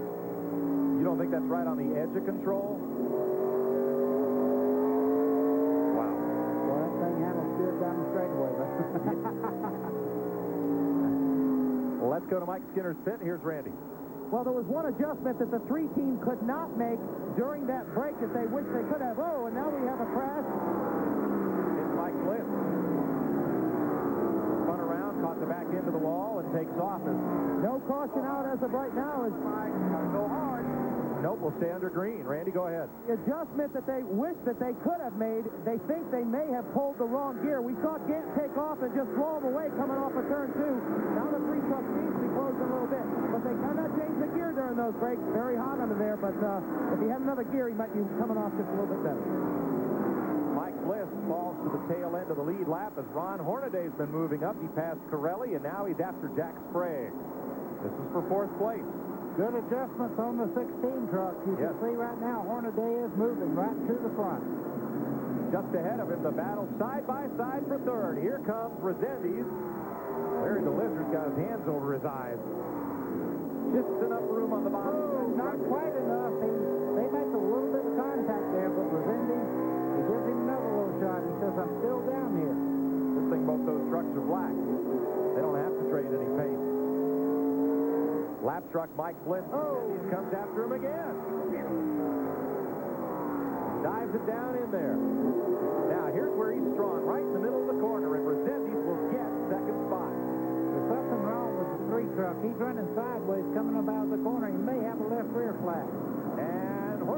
looks underneath. It's off, but you can see it. The left rear is down on Mike Skinner.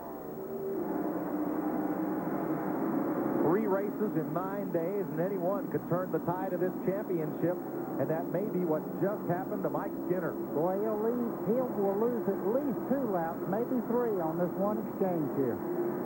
What a tough break for the second-place truck. 35 miles an hour, the speed limit down pit road. Randy Pembert is waiting for him. All Sprague and Hornaday have to do right now is finish and stay out of trouble. Could have been because of that contact. You see the left front absolutely down. There was sheet metal damage prior to that on the GM Goodrich Chevy. Skinner sits calmly in his truck. They bolt him on. They're going to go a minimum of 2 laps down. He's not going to have a great finish. Down and away. Mike Skinner back on track, but he is 2 laps down unofficially. There comes Resendiz. That's the truck that made contact that actually made that left rear go flat on Skinner. So hopefully there's no hard feelings out of that, but there was a lot of contact. Sprague coming up on Ron Hornaday. There is the tire that came off of Mike Skinner's truck. When they go flat, they don't roll very well, so that's why all the heat builds up in that tire. Hornaday and Sprague. This is now for 3rd place, with Skinner falling 2 laps down. 31 laps to go. Harry Gant about 12 truck lengths ahead of Resendiz. Skinner is going to try to get one of his laps back from Gant. Mike Skinner, you saw there up in the rundown, 16th place. 2 laps off the pace. Ride with Resendiz looking ahead at Gant and Skinner. Well, Harry will just let him go right on by, most likely.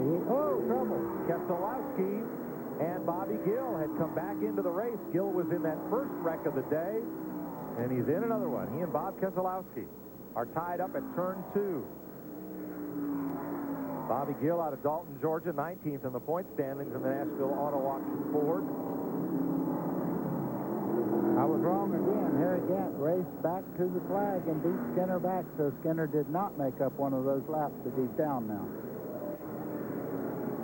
Well, Keselowski's able to drive away, and so did Gill. Let's see what happened up there in turn 2.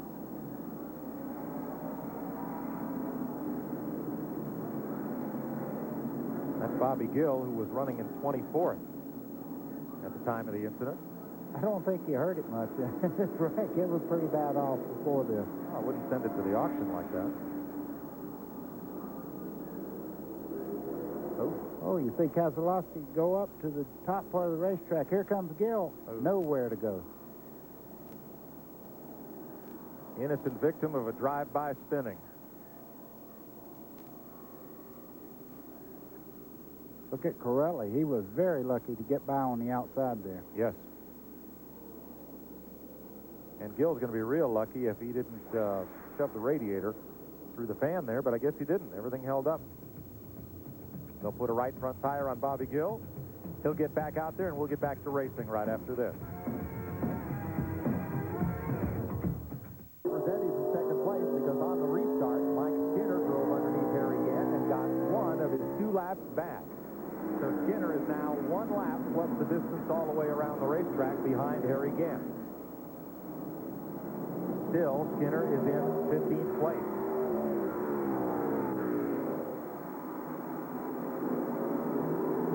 Bobby Gill did get back on the racetrack, and so did Bob Keselowski after that caution. This is going to pick up here pretty quick. You see the 16 truck just behind these 3 trucks here. He's moved all the way up now. Here comes Harry Gant putting Mike Skinner another lap back down. Oh, yeah? Oh, no! No, man. I can't believe it. Oh, Harry hit the outside wall also. Big cloud of smoke, big caution flag. And looks like Harry's cut down a right front. He's got a lot of damage to the right front corner. You can see it there. What a shame. Wow.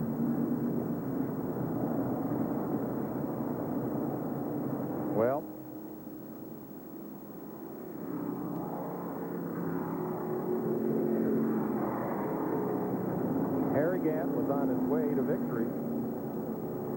And he let Mike Skinner go on the restart, gave him a lot of room to race, then decided he had a faster truck and would sneak underneath him.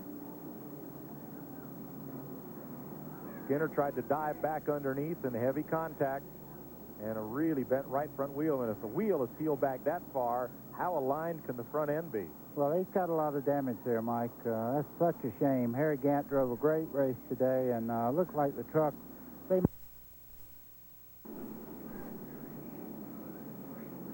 Ooh. Well, you could see the 3 truck get sideways, and he did slip up into Gant. He didn't drive straight up.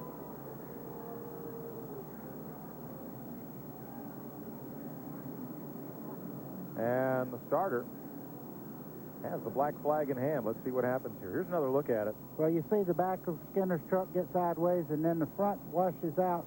Resendiz is right underneath there. Look how close he comes to the back of Gant.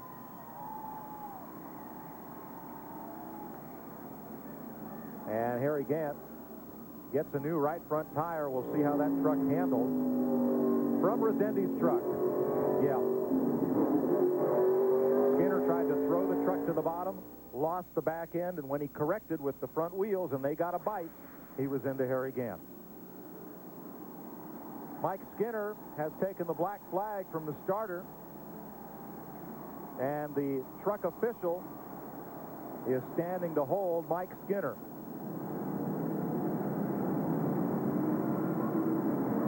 All right, there's the official, is going to measure out the penalty assessed by Wayne Oughton. Will Lind, team manager, is talking to the official.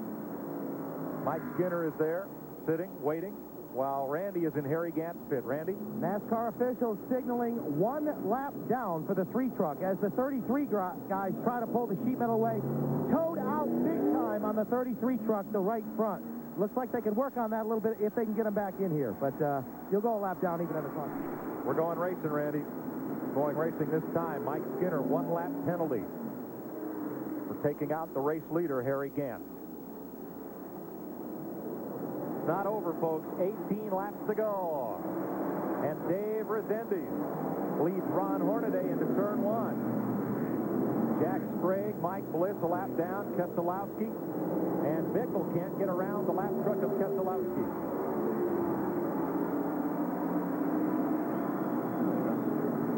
Up front, Ford versus Chevy battle. Resendiz and Hornaday. Resendiz 1 win this year.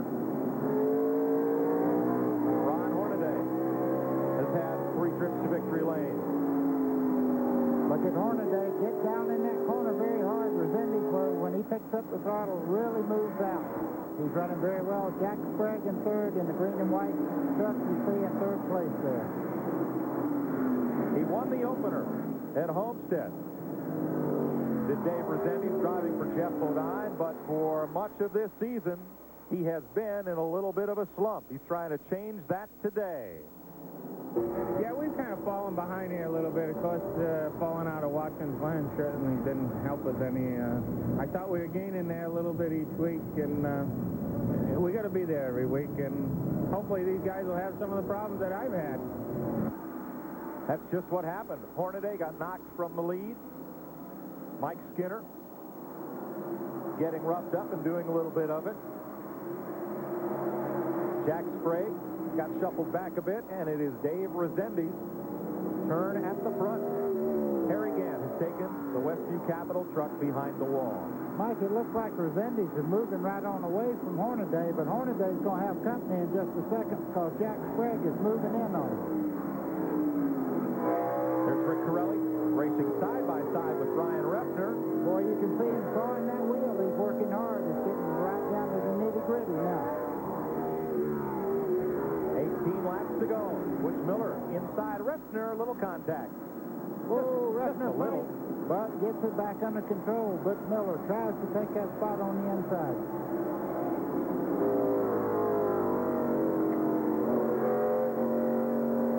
Coming up on 10 to go.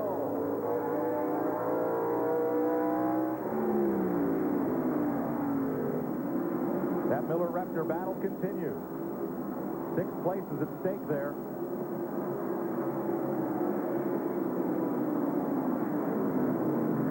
George in the 21, making it a three-truck race now. Corelli in fifth, Bickle in fourth. Good run for the Dodge. Sprague in third, Hornaday second. And disappearing off the edge of the screen is Dave Resendez.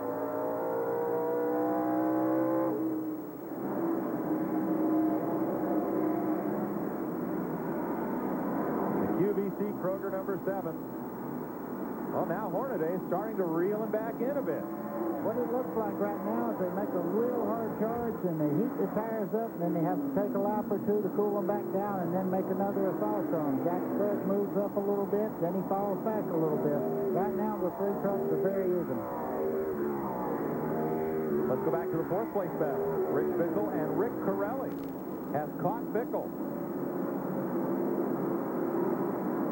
The Corelli is not wasting any time at all. He's right on the tailgate as they start down into turn 1. Bickle shuts the door as they go into turn 1. Corelli is 8th in the points. Bickle is 12th. 8 races to go after today. Thursday they race at Richmond, and next Sunday live on TNN they'll be at Loudon, New Hampshire. Still selling tickets at Loudon, but it'll be a packed house.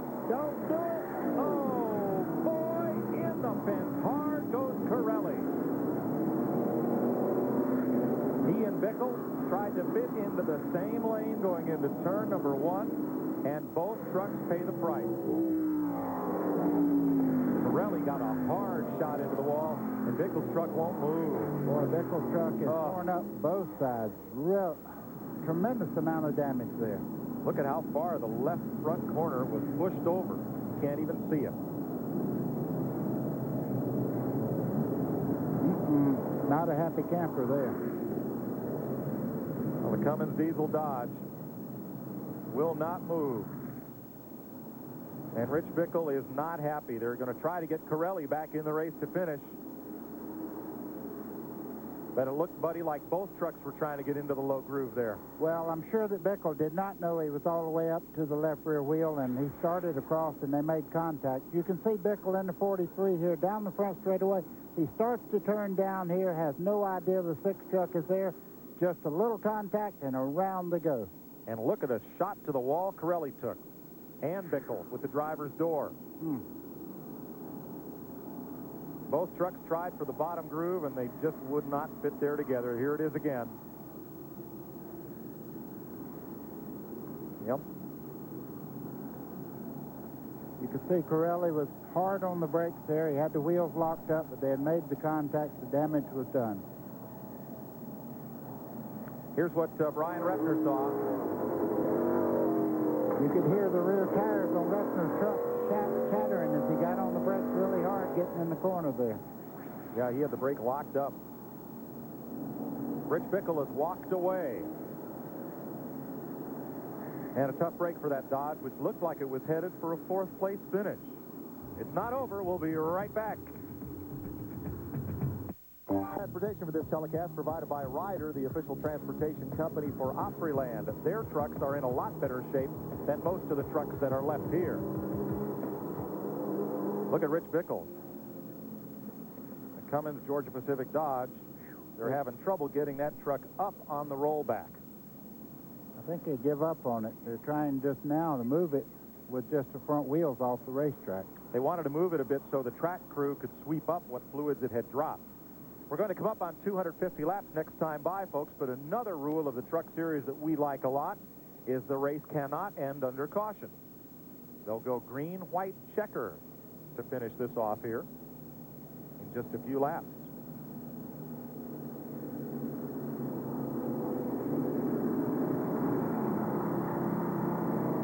Got a lot of live racing this weekend on TNN. More of it following us. I'm sorry Motor Trend Television won't be seen today, so we can bring you the conclusion of this one. Next weekend we're up at New Hampshire for NASCAR racing. I guess you'd have to call it a quintuple header, buddy. Yeah, this is the start of 3 races in 8 days, and you'd never know it by the way they made contact today. No, the trucks go to Richmond Thursday and Loudon, New Hampshire next Sunday. Now, next Saturday here on TNN Live, the Busch Grand National North Series and the NASCAR Modified. Good stuff. And on Sunday, a triple header. the Busch North Series, the Modifieds again, and the Craftsman Truck Series. That's all next weekend here on TNN Motorsports, live from Loudon, New Hampshire. Immediately following this telecast, the NHRA Wax Shop Dash live from Indianapolis. So don't touch that dial. That'll be next. Mike, Dave Resendiz has dropped the net in the left window there to get air into the truck. I hope that thing will latch back up. Should. And tonight at 6 p.m. here on TNN, Race Talk with Darrell Waltrip. Waltrip will host tonight's show with special guest Ricky Rudd on TNN Motorsports tonight. Let's check with Randy down in the pit. Well, we've caught up with Harry Gant. Harry, you gave us a thrill. I know you were having a blast. What happened? Oh, I was having a good time. You know, the crew done a super job on that last time we stopped. We was having to baby the tires too much after 50 laps in the early segments, and they made some adjustments, and boy, they really fixed it. You wasn't going to even have to baby them no more if you didn't want to, and we just strolled up there and, you know, took the lead, and even on the outside, it would go to lower highs. So when I got in front, I just playing around and finding some different places to run and coolness, you know. And I think Skinner, you know, got a lap down there. So he come up on the inside. I just motioned for him to really get going. The new tire, you know, I figured he'd be going on the restart there. So, but he didn't go too good. So I just run a little bit, then I let him go get in. And then he couldn't go very good. He was slower than I was wanting to go at that time because I needed to put a little distance and cruise again. And so I guess, you know, these restart stuff here, the old brakes sometimes gives away, you know. And some, so I guess, you know, he pushed or slid into me. Harry, quickly, you said you guys don't run all the races, so it's taking you a little while to get a handle on this chassis of the truck. Is this what we're going to see from now on from you? Well, you know, I know we're better, and we'll be better next week. That's all I can say. Okay, Harry Gant. With Gant, the owners of that truck, Bob Best and Bud Hutchins. Bud's son, Bobby Hutchins, is one of the guiding forces of Richard Childress' Winston Cup team. So Harry's got some strong help there. Class act, too. I mean, he just said we're just going to get better and better and better, and I believe him. We're about to restart this as they get Rich Bickle's truck off the speedway. It'll be green, white checker. Dave Resendiz from Massanutten, Massachusetts, former NASCAR modified driver, former Busch Grand National driver. Now Jeff Bodine's Truck Series ace. Resendiz fourth in the points, 1 win, 5 top 5s, 9 top 10s.